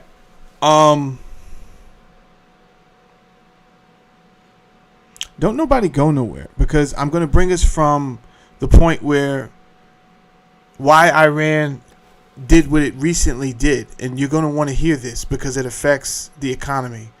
So you're definitely going to want to hear why Iran just did what it recently did. But it would make more sense if I give you context and give you a little bit of history. Right? So that's why I'm taking what I call the long way home. So that being said, I appreciate you guys for getting me there. We did it. All right. Iran says U.S. sanctions are taking lives. This is 2020. And we know this. This is April 1st. A fucking April Fool's Day. It's crazy. A temporary hospital to treat coronavirus patients was set up in Tehran last week. Iran says it can't buy needed medical equipment because of American sanctions. As Iran struggles with a devastating coronavirus outbreak, a broken economy, and a severe shortage of medical equipment, it says that American trade sanctions are taking Iranian lives and has called for the United States to lift them on humanitarian grounds. Iran's plea is gaining traction around the globe, winning support from allies like Russia, China, but also the European Union, the United Nations Secretary General, rights groups, and nearly 36 members of Congress who have appealed to the Trump administration to suspend the sanctions for as long as Iran is battling the coronavirus. Iran, a global epicenter of the virus, has confirmed more than 47,000 cases and more than 3,000 deaths, although public health experts estimate the real toll to be several times higher. We had always said that sanctions are unjust, but coronavirus revealed this injustice to the world. He referred to it as economic terrorism. Now that's what I want you to remember. I want you to remember a tactic being used. And I'm not here to say whether the tactic was justifiable or not. That's not the point of me bringing this up. To take Iran's side, that's not the point. The point is they just did a shift. They just made a major move. And I want you to understand why they're making that move. And then I want you that once this is all explained, you'll understand that the reasons they told us about standing up for Iranian protesters, it's fucking poppycock. It's all bullshit, and that's what I'm saying to you guys. At some point, if they would just tell us the truth and say this is the reason we're doing this, stop assuming we're all little kids and assholes and we don't. Because what happens is if you don't just at some point tell us the truth, hey, we're doing this because we want that shit. We're doing it because if we allow other people to come stronger than us, we're fucked. And we're going to take that shit. You might have more people on board. But if you're lying to us, it makes it seem like we're not partners at all. And you're some type of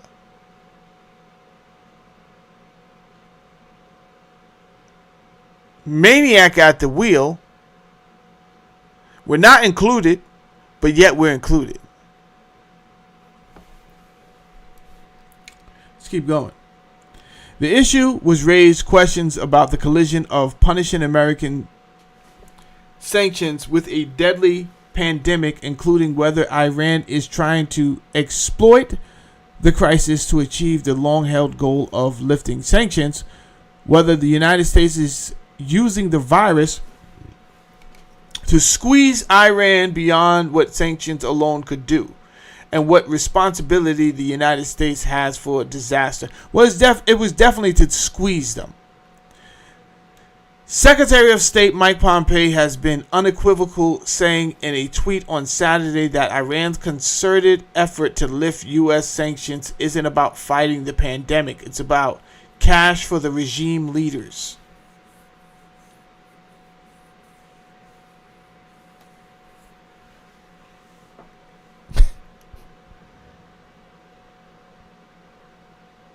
That's a fucking lie, Mike Pompeo. It was about what they said it was about, right? Because they could not get the medical equipment because you had put the sanctions on and no one was able to do business with them and all the banks had backed away.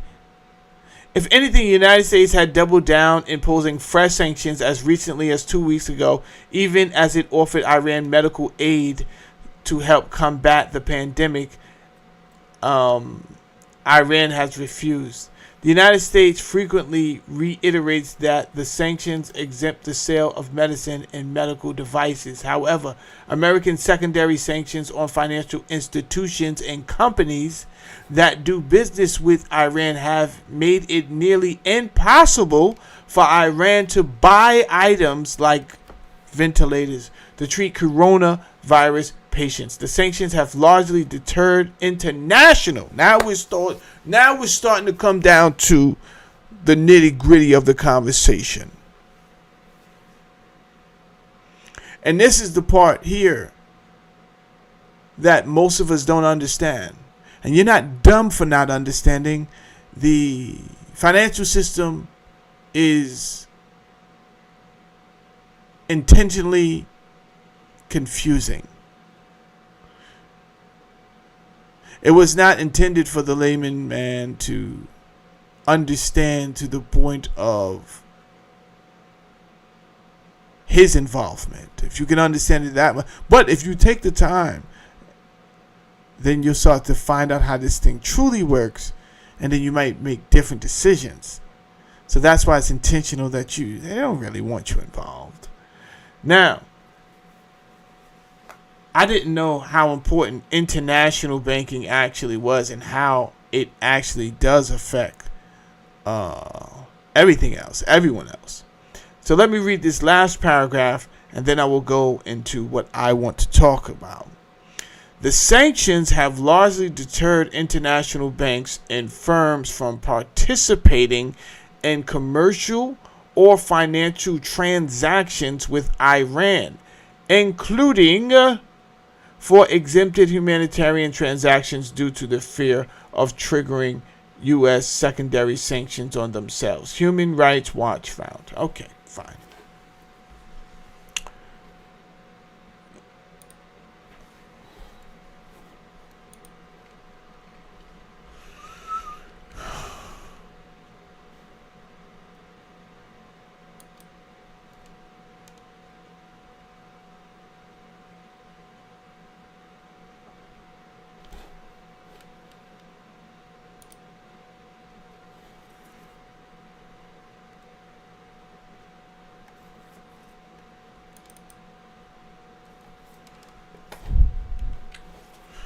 Says 2000. I don't know why this says 2003 up there, but anyway, Tuesday, January 14th, 2020.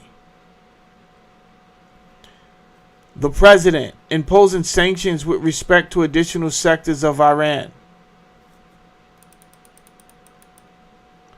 He put in an executive order, Executive Order 13902, January 10th, 2020.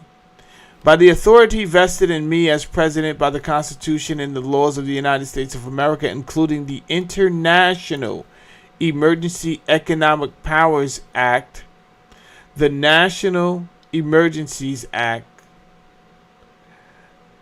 of the Immigration and Nationality Act of 1952 and the Section 301 of Title III. I, Donald J. Trump, President of the United States of America, find that Iran continues to be the world's leading sponsor of terrorism and that Iran has threatened the United States military assets and civilians through the use of military force and support to Iranian-backed militia groups. My question is, you're involving me in this nonsense. How do I know that's true? Should I take your word? Because I'm going to be quite honest with you. You have not been truthful thus far. And let me see how long I've been on TV. I've been up here. I've been up here for an hour and 48 minutes. Most of the time, without even trying, right? Because I was not trying to shoot you down. I was not trying to make you look bad. I don't have to do any of those things. I've been up here for an hour and 50 minutes, and from the moment I started moving my lips, I was able to point out up to 5 different lies, if not more. I'm being modest when I say 5.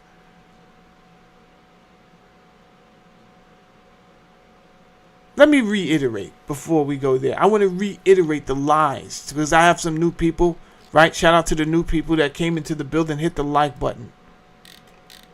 Subscribe to the channel. So let's start here. You said we were doing great. All of these jobs that we're allegedly supposed to have. UPS announced cuts of 20,000 jobs in 2025. Verizon reported 15,000.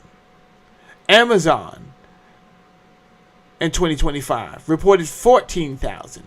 Accenture reported 11,000. Nissan reported 11,000 globally. Microsoft 6 to 9,000. Intel, 10,000. Meta, 10,000. In total, employers announced over 1.2 million job cuts in 2025. That is quantitative data. None of such that you came with last night. You came with fucking uncle jokes and some type of jester routine. It was all malarkey. I wanted hardcore data. I wanted numbers. And so did America. And you gave us promises. We're doing fine. You're doing fine.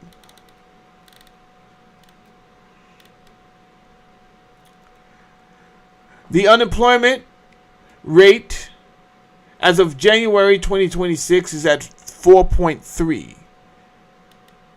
So, if anybody's telling the truth, that's around 7.4 million unemployed people, maybe, if we're telling the truth. The labor force participation, the share of people working or looking for work, is at 62.5%. That's quantitative data for you. The labor force participation, the people who are looking for work, that is at 62.5%. Did you mention that last night?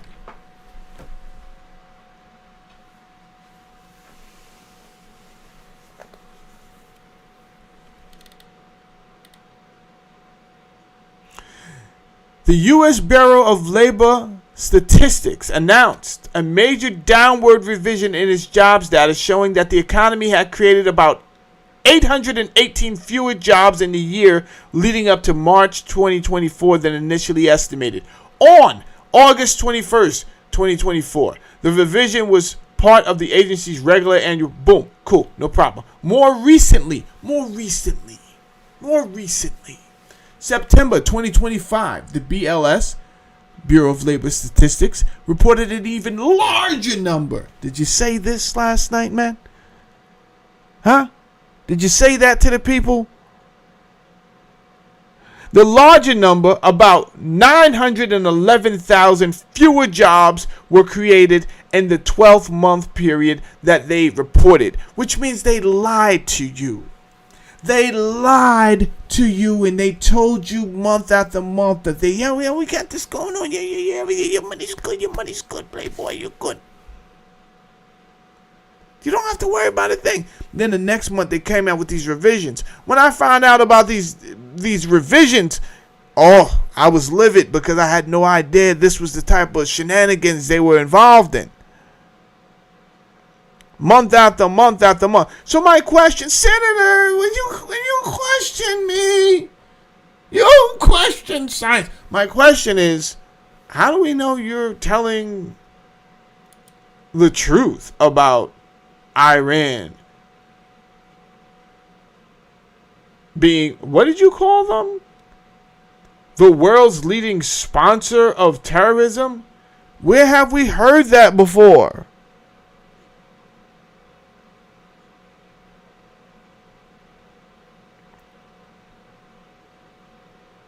No.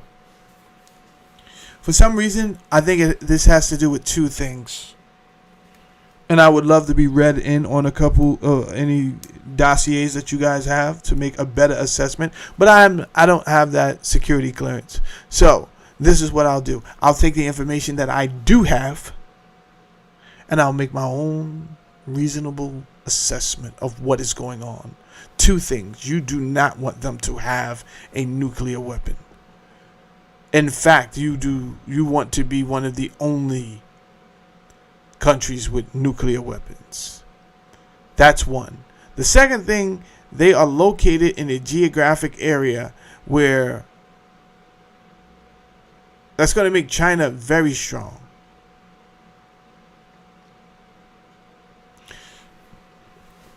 It's going to make Africa very strong. It's going to make everyone strong, and it has the potential to eliminate Israel.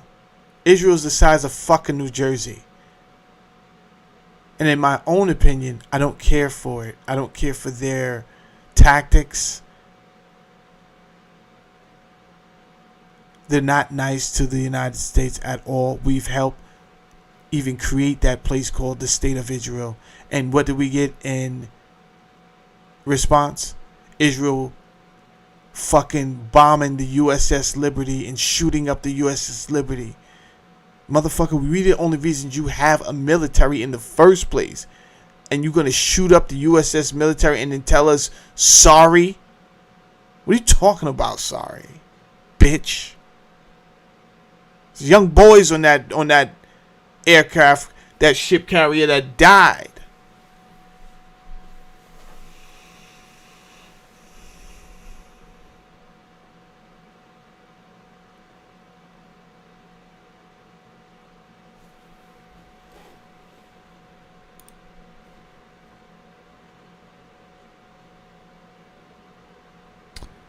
Winter, do me a favor, Winter. I'm trying to find out which one of these windows to close. So just type in this one. Type in this one, Winter. I got 2 chats open and I don't know which one is the correct chat. I don't know which one, but I need to close the wrong one.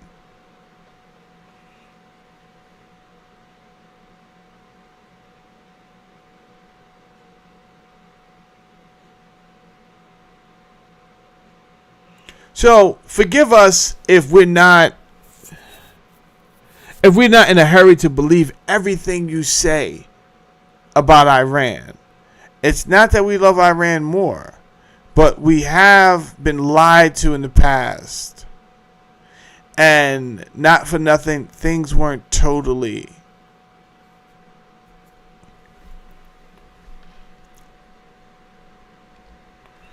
now. Let me go to Gemini and ask it a question. Don't nobody move.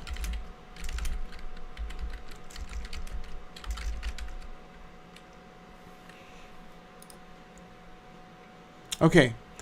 I asked Gemini AI, what is the SWIFT International Payment System? And Gemini AI says the Society for Worldwide Interbank Financial Telecommunications. SWIFT.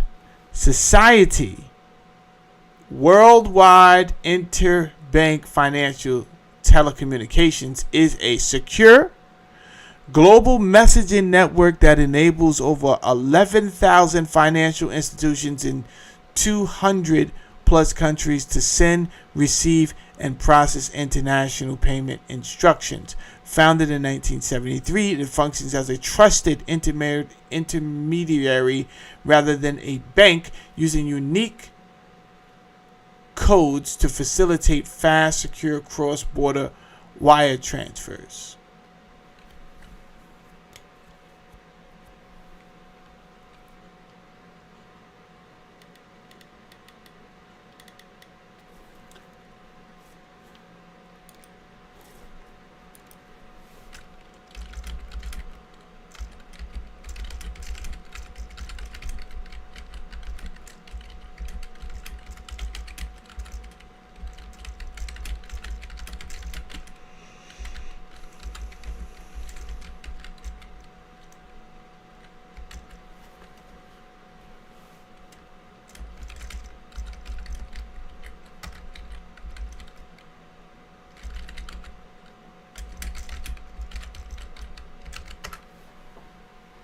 Give me a second. Nobody go nowhere. I asked,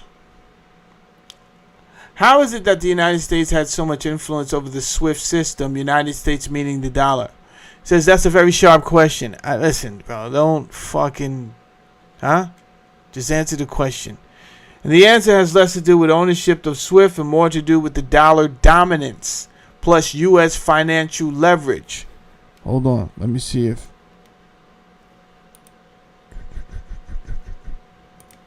Okay.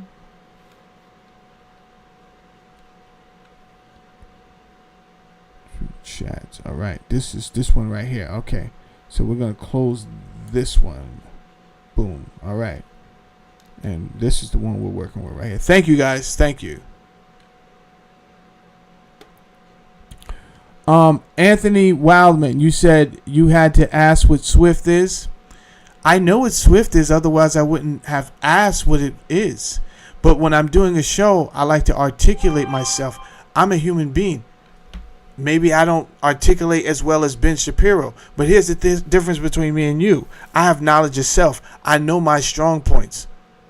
So if I want to communicate with people that are hearing me, maybe I want to sound articulate and maybe I want to read it. Stop acting like you're Superman. I'm not Superman. I have a weakness, and many of them. I'm human. It is perpetrators and frauds like you who act like you have everything going well and you had to do this.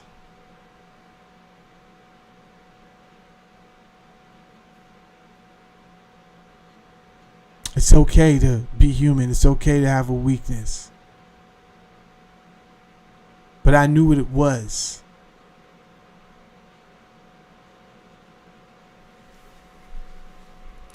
Anyway, let's get back to this. Yeah, Mike. And that's the problem. I used to work with guys like this. Everyone wants to sound smarter than everybody else. Big shot with the small dick. Shut up, idiot. Maybe I fuck your wife better than you. How about that, dickhead? Maybe I do things good and then you do some things good. Jerk off. The strength comes in being able to point out your own weaknesses. Can you do that? Jackass.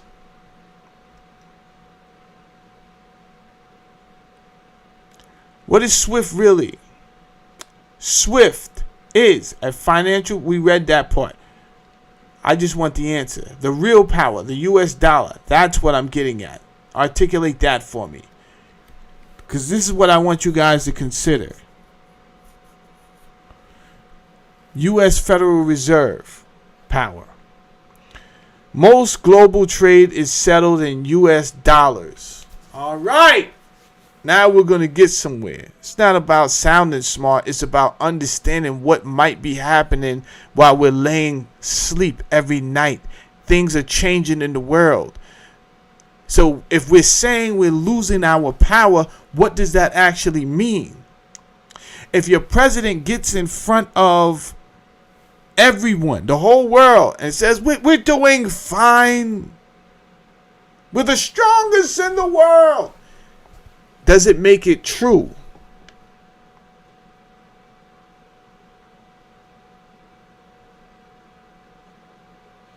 Does it make it true?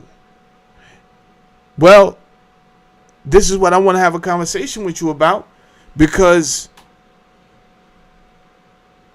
if things are changing and the US dollar is not the strongest anymore, or we have there are some heavy contenders out there that may replace the US dollar, then again, without coming with hardcore quantitative data and metrics, and you just up here saying shit willy-nilly, it don't mean it's true, bro.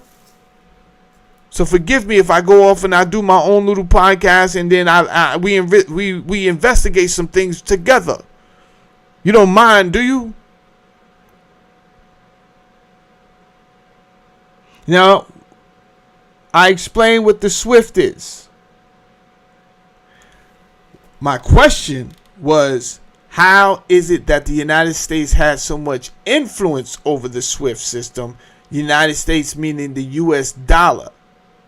Most global trade is settled in US dollars. So then there it is, right then and there. That's really my answer. Oil, priced in dollars. Commodities, priced in dollars. International reserves, mostly dollars. When a bank anywhere in the world wants to clear a dollar transaction, that transaction must pass through a U.S. correspondent bank and ultimately through the U.S. financial systems. That means if you want to transact in dollars, you are subject to U.S. jurisdiction. Here's the thing. When Iran wants to do business and saying we need ventilators, and then they say, yeah, it's not a problem. Oh, let me check. Actually, we can't do business with you because it's a sanction.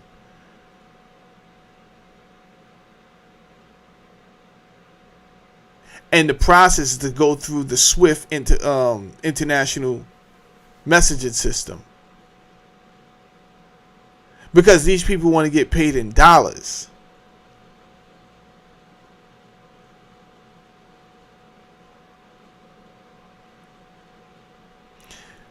Nobody touched them. Nobody touched Iran. Now, we can't help you out right now. We can't do nothing with you. Sorry. Now, Iran was they probably came up with the same idea that Russia came up with, which is let's just use currency to currency. But at the time, that wasn't a strong enough request. Like, you didn't have anything. You needed something. Iran needed something. When Russia requested that, hey, to other countries, yo, we could just do currency to currency, it was other people trying to buy something from Russia. They wanted Russian oil. But the United States had put a sanction on Russia. But because these other places wanted the oil so bad, they needed something, then they considered, okay, we'll do currency to currency outside of the SWIFT, which in turn brought Russia, and it replaced its status, and it brought Russia up to a wealthier spot on the list of nations that are the wealthiest. It moved it up to like number 4.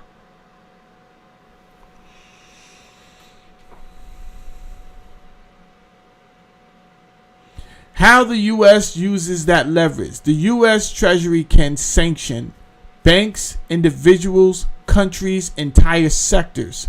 If a foreign bank ignores U.S. sanctions and continues doing business with a sanctioned entity, the U.S. can cut that bank off from the access to the dollar system. And being cut off from the dollar system is basically financial death for most global banks. So now we understand why no one helped Iran. First, you have the rhetoric about them being the world's leading terrorism. We've heard this shit before. You said that about the Afghans, and then you ended up giving the Afghans $40 million a week. So somehow you got in bed with the Afghans, and you're fucking growing heroin with the Afghans. Where's this heroin? By the way, where is this heroin going? Huh? Are we seeing proceeds off of this shit? Is it going to another country? Is the heroin coming here? What is going on with you and the heroin and the poppy seeds? And yet Americans act like we don't even see it. We're doing fine. We're doing fine. We're selling heroin like never before. Like never before. All the poppy seeds are going. They're going.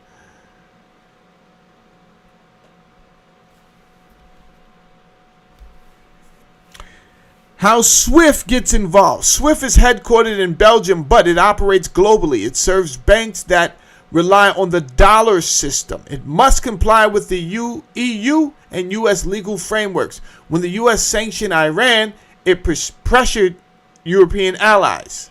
Eventually, SWIFT removed Iranian banks from the network.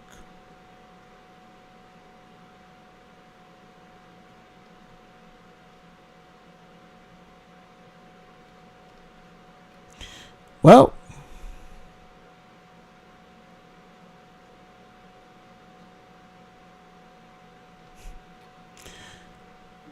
when you back somebody in the corner, they don't got no other choice but to do what they got to do. I can tell you that personally.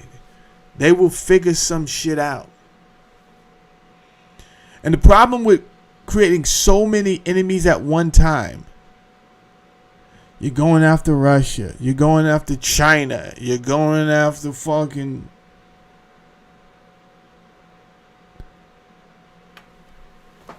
Iran.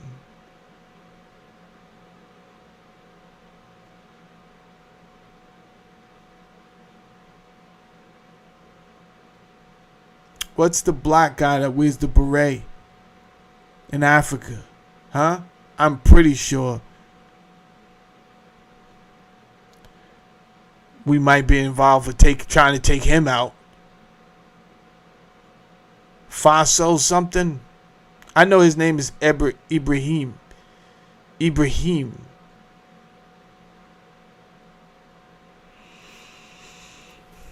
My point is, we got too many goddamn fires that we're trying to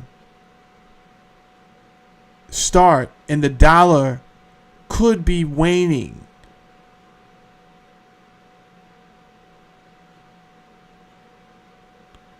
In all actuality, I know the dollar's waning. I'm just saying could be waning so that we have a conversation that you can consider. So let's just say it is waning, right? So now we understand a little bit of history of Iran, the sanctions, this, that, and the third. The only thing is unclear right now is whether they truly are the world's leading in the world terrorism.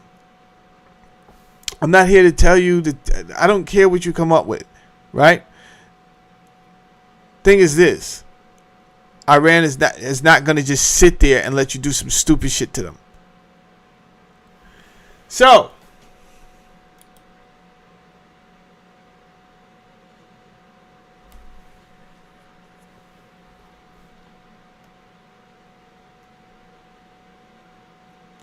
November 16, 2025.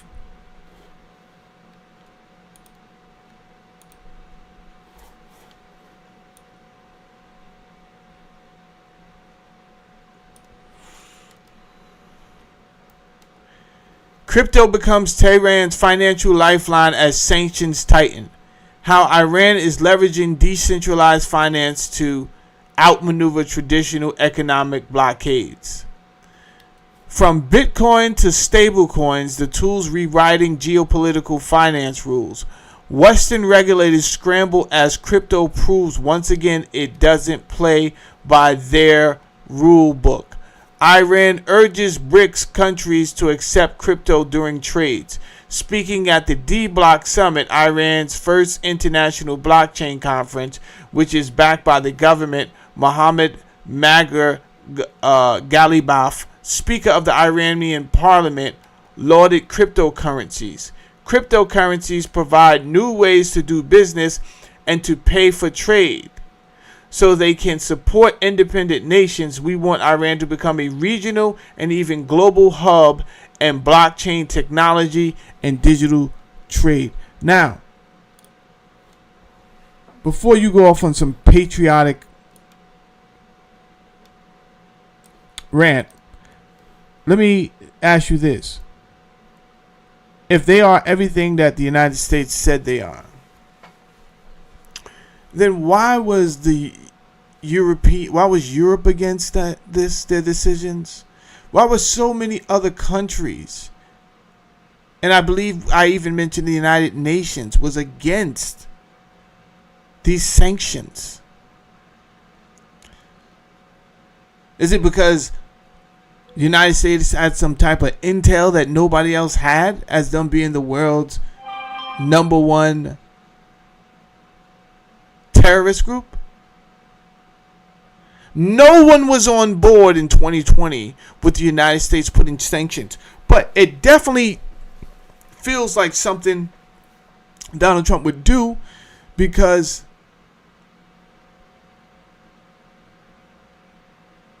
he knows how to apply pressure when it needs to be applied.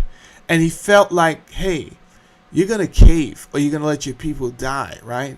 So basically, until you give up those nukes, right? And until you give up trying to make nuclear weapons and all of this stuff. But why does that matter? Because we need you out the way for the Belt Initiative that's going on in that region there. Right? I really want to get in there. I want to drain you of your resources. And if we can place ourselves right there, then America can get involved in this new Silk Road. But to be quite honest with you, we need a position. See, while we was over here playing checkers and dumb shit and worried about how many people wanted to be a girl when it was really a guy,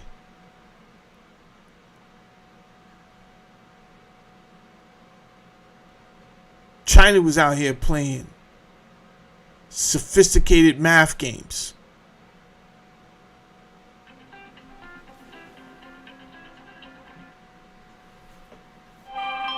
It was putting itself in position. It was putting its people in position. Even now, I can't say they used them as slaves because we all got Chinese partners on WhatsApp. Let's not act like we don't have Chinese partners. Huh? If you open up my fucking WhatsApp right now, is a minimum a dozen fucking vendors from China. Whatever I need. Huh?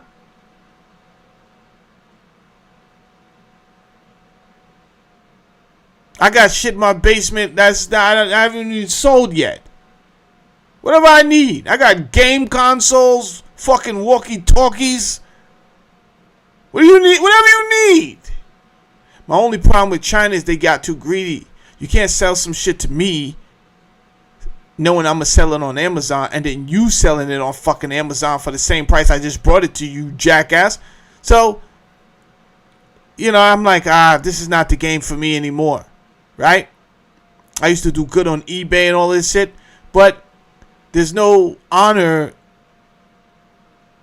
in what we're doing. Like, you should have the decency to say we're not going to get involved in the retail. We are wholesalers. But for whatever reason, they do get involved with the retail, and that leaves me in a funny predicament. So I'm tired of that.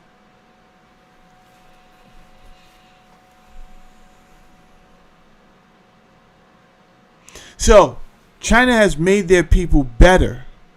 What has America done for their people? Quite honestly, you promise us tax breaks while you slowly make our students more docile while claiming that's not what you're doing. But every parent who has kids can clearly see you're not challenging the children. You're not challenging the students. You're making the work more complicated than it has to be.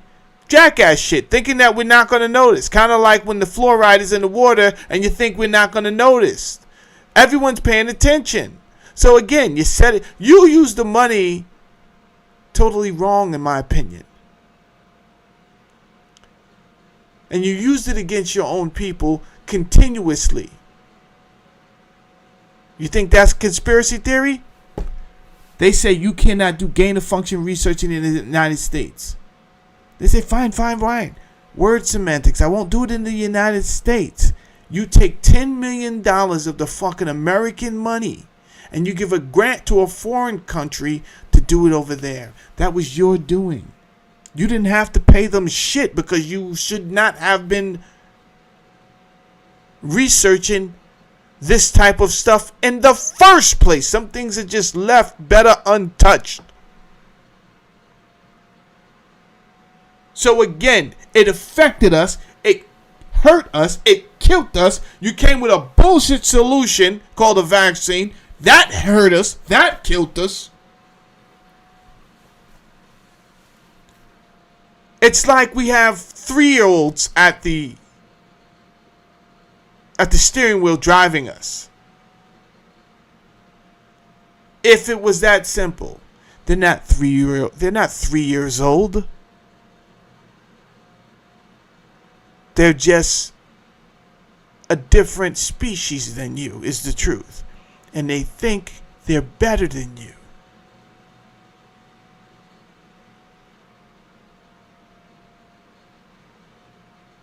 If we told you that there was reptiles, you would flip out and you'd say, oh, no. See, that's where you lost me, guy. I was with you. I don't get into that reptile shit. You don't have to get into nothing. Nobody's asking you to get into something.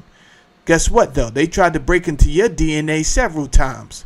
So while you're sitting here with that, I don't know about that bullshit, as if you don't have the strength to be a competent person and just think outside the box The man in the white coat didn't tell me that. I can't do that. Oh, shucks, I can't do that, huh?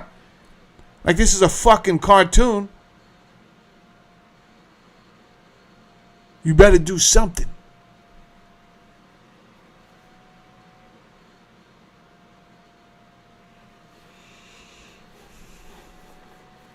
Hold on. Hold on.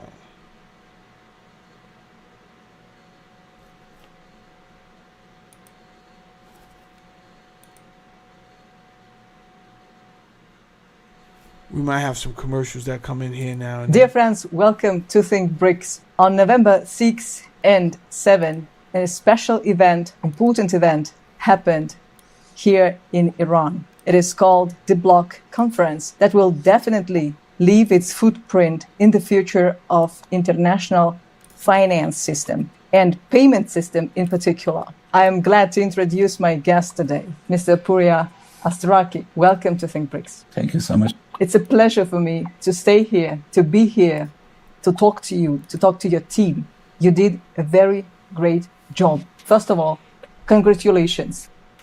Appreciate that. Thanks for coming to the break. So let's start with the very beginning. What was on the grounds? Why you decided to organize this event, to organize the bloc? What was on the grounds? There were a few local, national, and international causes, and we just put all the causes together, mix it up, and came out with this new formula that we can have scientific, academic conference. It can be international, and next to the conference, we can have a networking event. We can have also an international event. So we mix it up, the technology part and academia, the business side. I will try. His accent is thick. He said, so we mix it up, the technology part and the academia, the business side. And the government side. And the government the common elements of all these three, we just created, developed based on the common elements of. I know it's hard to hear him, and the dialect is strong. He's explaining about the D block, the new D block system, and this is my point I wanted to bring to you today, because Donald Trump was not going to tell you last night that we're going to go over there with our military because we feel threatened.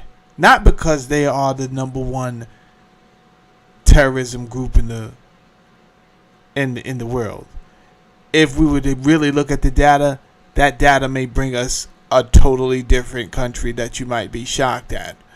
But this has more to do with shutting them down before they even get started. It's kind of like when Muammar Gaddafi was killed, because he announced that he wanted to do this same thing using something called the gold dinar. He wanted to exchange and do business without using the petrodollar. And he was killed for that. The world was told that he was a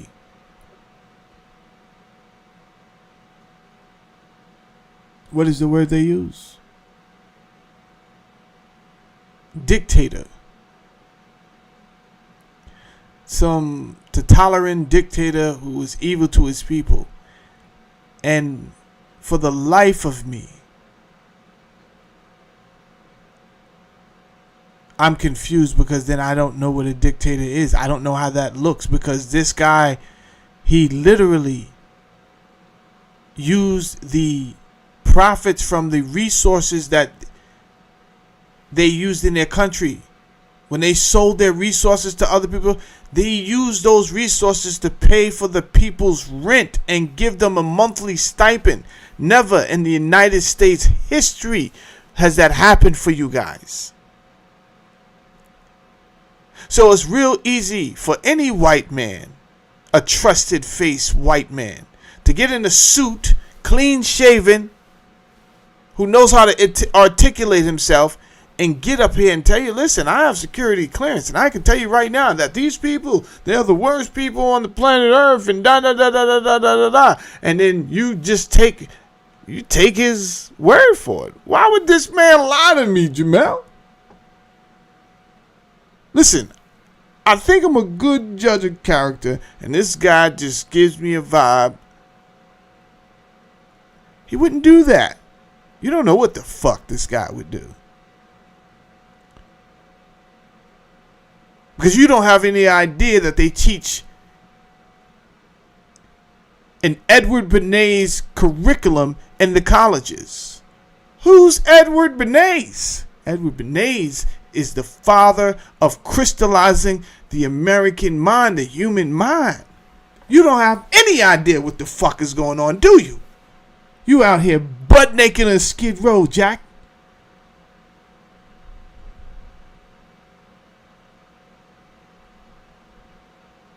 They're not going to tell us why they're really in Iran. But I'm going to tell you, they're worried. So all that malarkey he sold you last night about the we're fine, I think I've given you enough quantitative data to prove we're not fucking fine. We are anything but fine.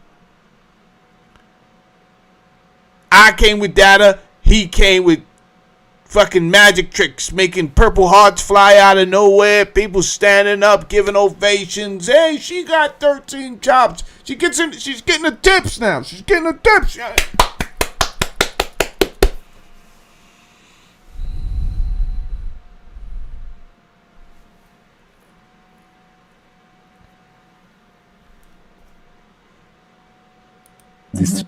So what we did, we have a conference, which is an academic conference, a paper competition, where we receive papers from all over the world, more than 100 papers, and they compete to get 12 Ethereum bonus, which we handed to the winners today. And the other part was that so many medias and diplomats and businesses were invited to the block. We had this chance to get a good networking in some BRICS countries such as Russia, UAE, and now the block is multi-dimensional event, and I'm very glad about that. Thank you. But what was the main message of this event? The main message is increasing crypto adoption, reducing government restrictions, not only Iran government, all government restrictions to currency applications and adoption. And also, we see a future for blockchain in BRICS.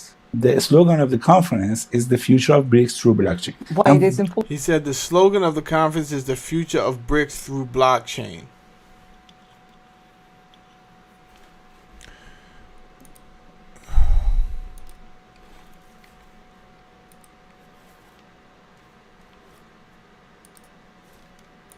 Give me a second.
Okay.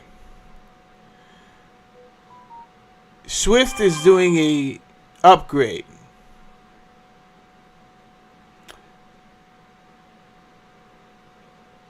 Or the system we know as Swift will be making a transition.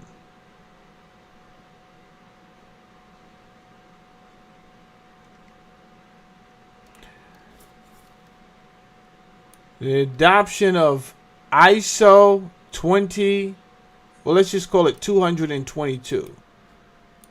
ISO 222. Let's type that in there. See what we got going on. ISO 222 is a global open standard messaging language designed to modernize financial data exchange across payments, securities, and trade services using structured syntax.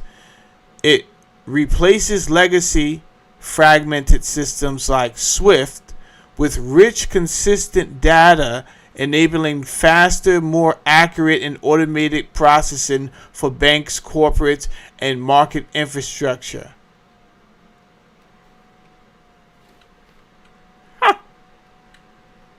Do tell.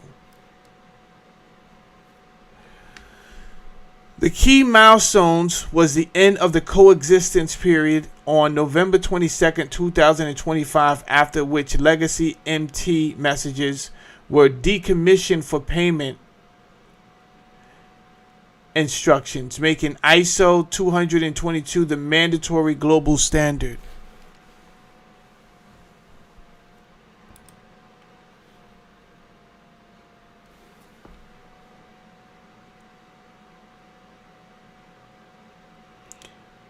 I thought we were fine.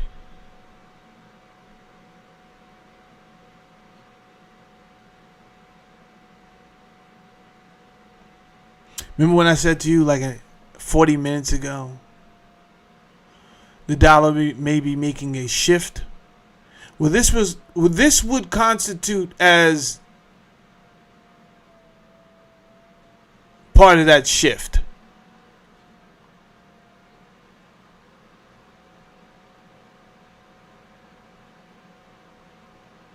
Because what I'm saying is, okay, so we're changing. I can understand a upgrade in software,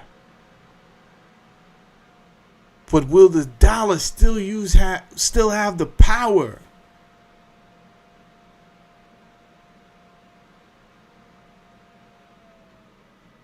that it had with this new system? I think that's the bigger question, right?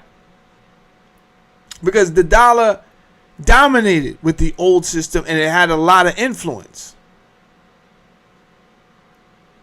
It was able to clear runs through the U.S. bank, apply sanctions because of its influence. Because most people, again, they wanted to trade in dollars. Well, they wanted to trade oil in dollars, commodities.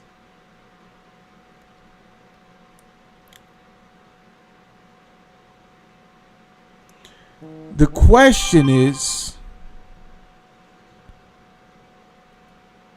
does or will, I'm going to say this slow for any retards that's frustrated with, people hate change. So we're not worried about anybody that's stomping their feet and clapping their hands in the comment section. That will not change reality. Ad hominem attacks and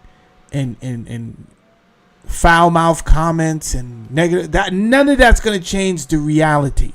So what we have to figure out is the reality of things.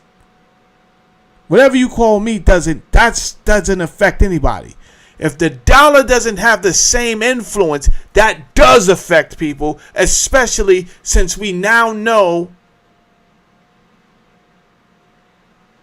that the international money exchange software has been already built and integrated. Well, the next logical step is, hey, do we still stand where we say we're still good, right? Dollar's still good. We still running things. We still influence everybody. It's either yes or no.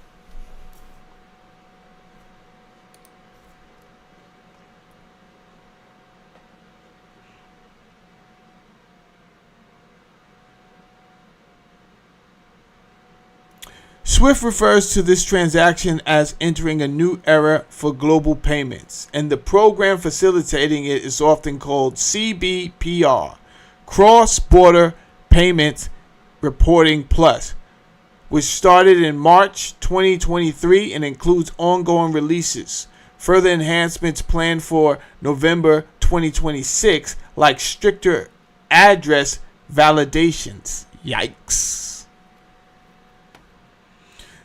This isn't a single branded new system like SWIFT.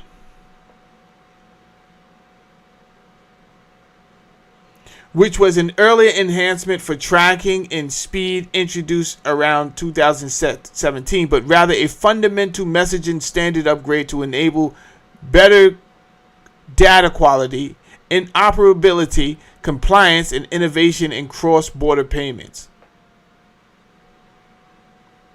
The new SWIFT upgrades, including the full ISO 222 migration completed in November 2025, and the upcoming SWIFT payment scheme for retail cross-border payments, are not powered by the US dollar in any exclusive or foundational sense.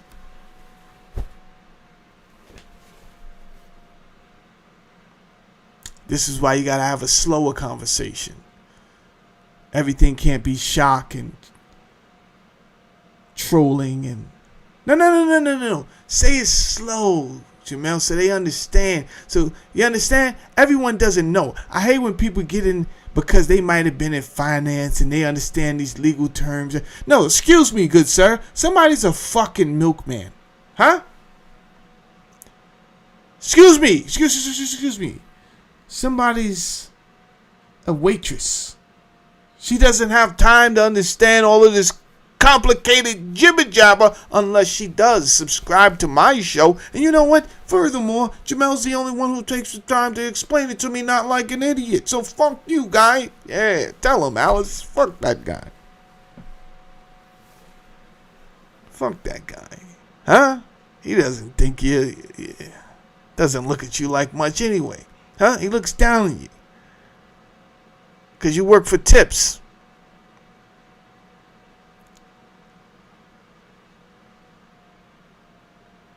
I'm trying to break the news to you that yesterday's price ain't today's price. You're only good as your latest hit. Well, guess what? There's a new game in town. Out of all those fucking theatrics that happened last night. Huh?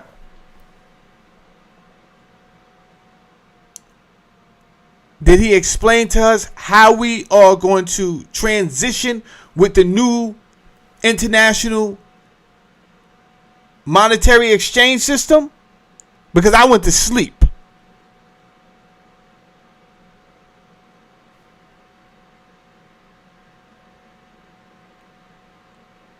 And actually, we at like number 4 or 5 on the things that I've mentioned that he did not talk about elaborately. Just kind of went over shit. Now, like I said, there are some things that I did appreciate. For one, he did.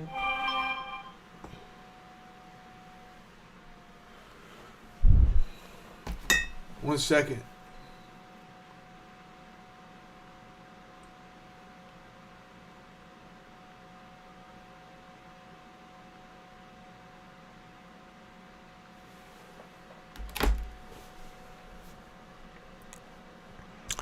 He did put some pressure on getting these illegal truck drivers up out of the United States. And I have to say, I do appreciate that.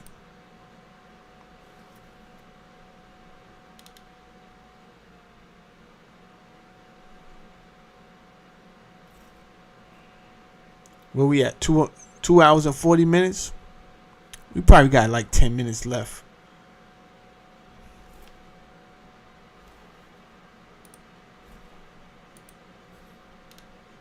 Let's keep going,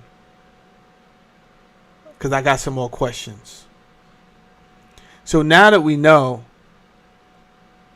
that the old SWIFT system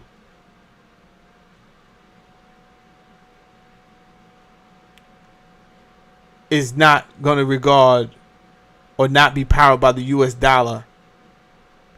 Let's keep going. These are messaging standard and rulebook enhancements designed to improve how cross-border payments work globally, regardless of the currency involved. They operate within the existing fiat currency ecosystem and support transactions in any supported currency. USD, Europe, Japan, Great Britain's pound.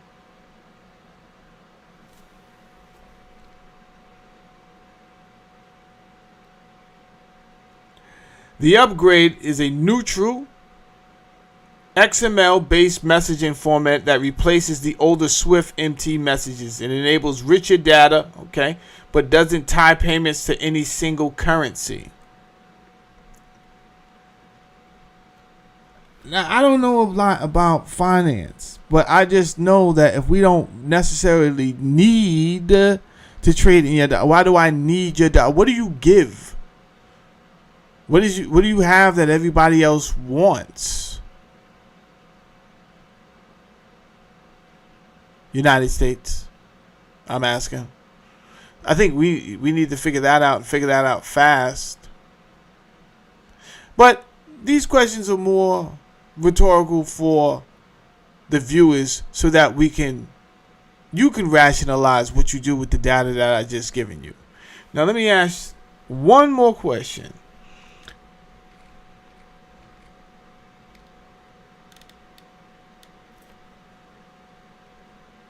Before I let you go.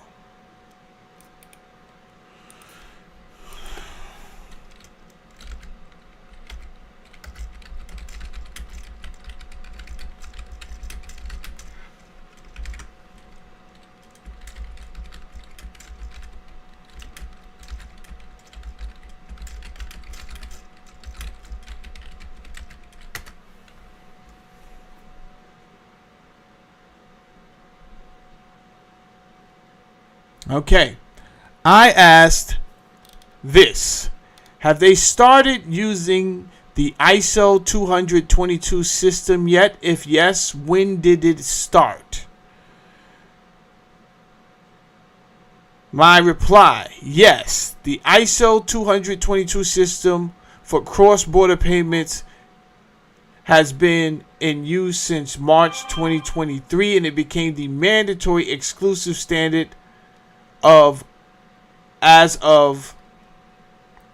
so testing started in 2023. Look. It said it became mandatory exclusive as of November 22nd, 2025.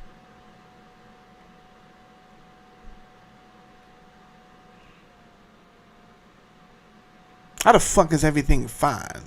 You should have mention that last night. If we're gonna have a State of the Union, we have to mention important things, man.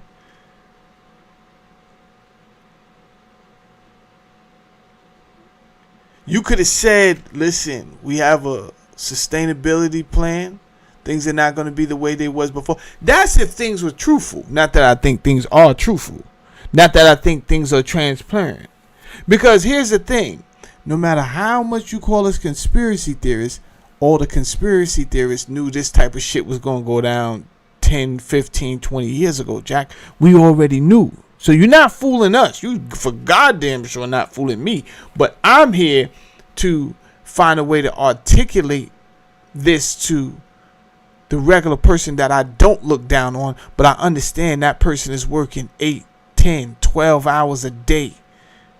2 jobs, 16 hours sometime, because they got to feed their family. They got to take care of the kids. They don't have time all the time. I got no time for this. I don't understand that type of shit. I don't understand this conversation, Jamal. I understand it when you say you got to weigh about words.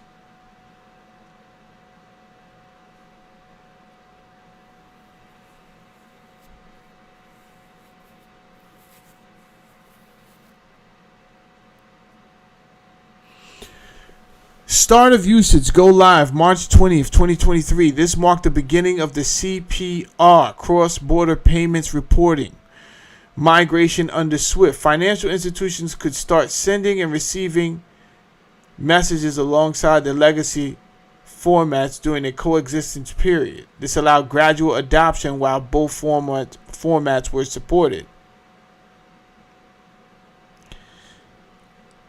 I mean, you would had to have been not even Stevie Wonder. Stevie Wonder could see that we was going digital.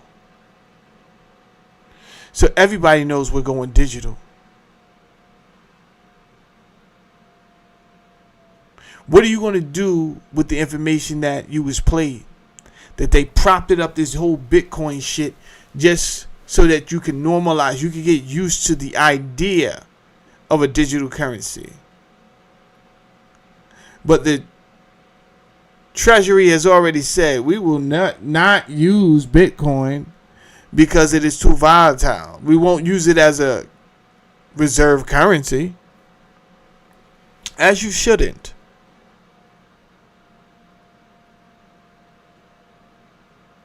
We will use our own government issued crypto coin, stable coin.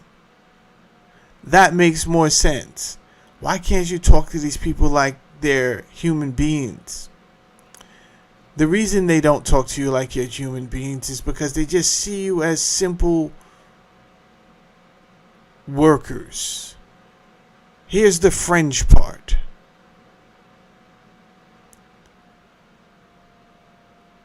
These are not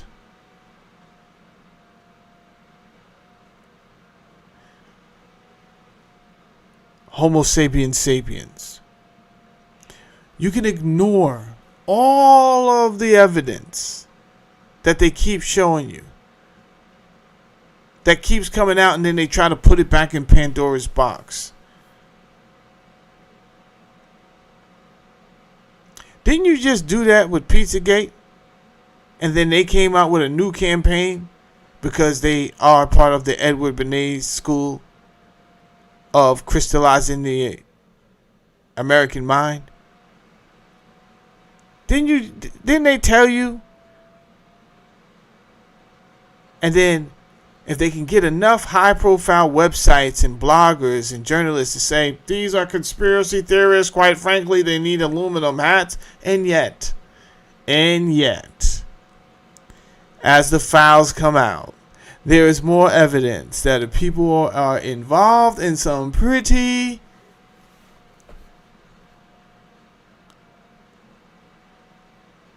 evil things.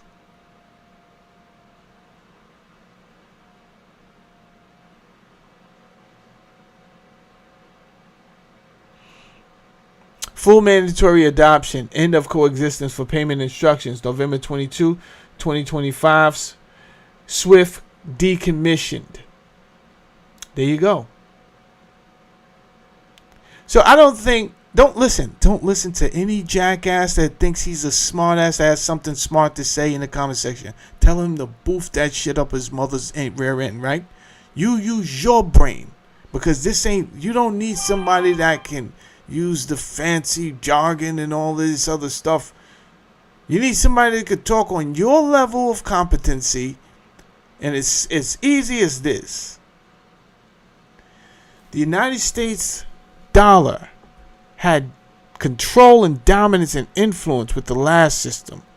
It won't have the same control with this system. It was able to put people in different positions because of that power and connection it had to the central banks. The central banks have obviously turned their back on the United States and said, we're going with a new system here. It's nothing personal. You'll figure it out. You're strong. You'll always be able to bounce back. Here's the thing, though. This is what I want you to contemplate. Don't look at nobody down in that chat. They won't save you. If you keep on spending money willy-nilly and keep on printing money, but telling me that the inflation is getting better, if someone pisses on your shoulder and tell you it's raining, are you going to believe that too? You can't keep printing money, printing more money, trying to compensate for the inflation. Listen, I'm not the smartest guy in the room. It just so happens I'm not the dumbest.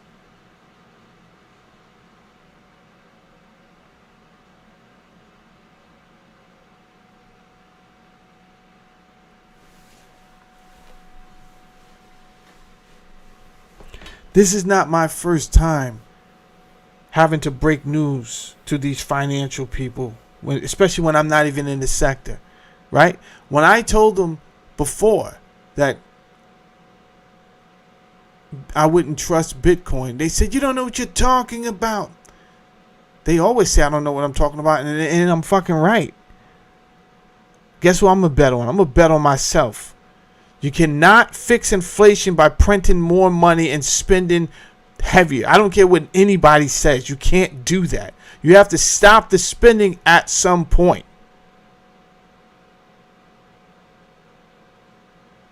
And yet we're spending more money on the military and this, that, and that. Well, we could. That is one angle. I don't know what we plan on doing. I don't know, because they won't share with me the granular details of our plans. They say that I don't have the national security clearance. Whatever. I don't think they know what they're doing. That's the thing. So if they think they're just going to keep bullying everybody and go into war, I don't know how this is going to end, to be quite honest with you.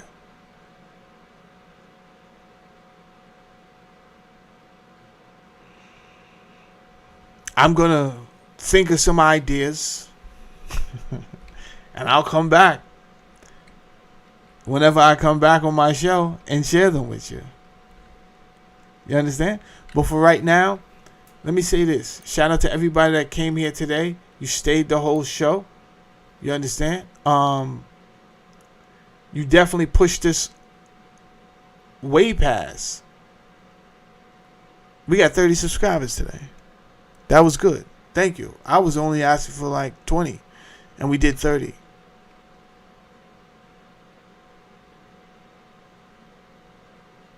Thank you for the regular members and viewers over here. This is the Society, past, present, and future. If you notice that I'm not coming up in your feed at some point, and you're like, yo, where's the guy? The guy. There's a notification bell, but YouTube, it doesn't always like what I'm talking about, so it will just get rid of subscribers without me asking, without you asking. It will just hide you from me. Just go ahead and hit that notification bell off and then redo it when you do find me. But I'm not that hard to find. We are called the Society. Society. Past, present, and future. If you put in Society, past, present, and future, you would never forget us. All right. That being said,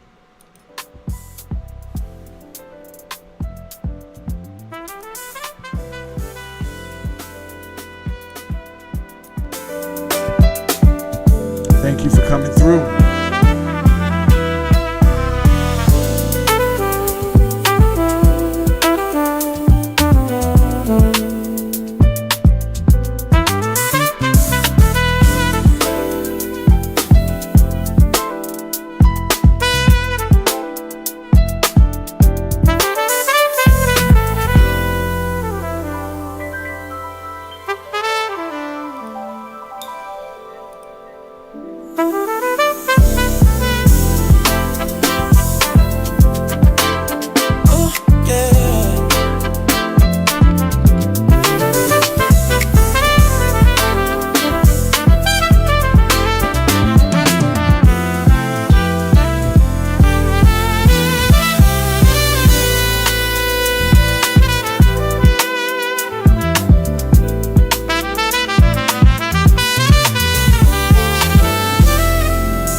While public history says ancient Greece officially had its start in 2000 BC, its true history began about 10,000 BC as a colony of Atlantis.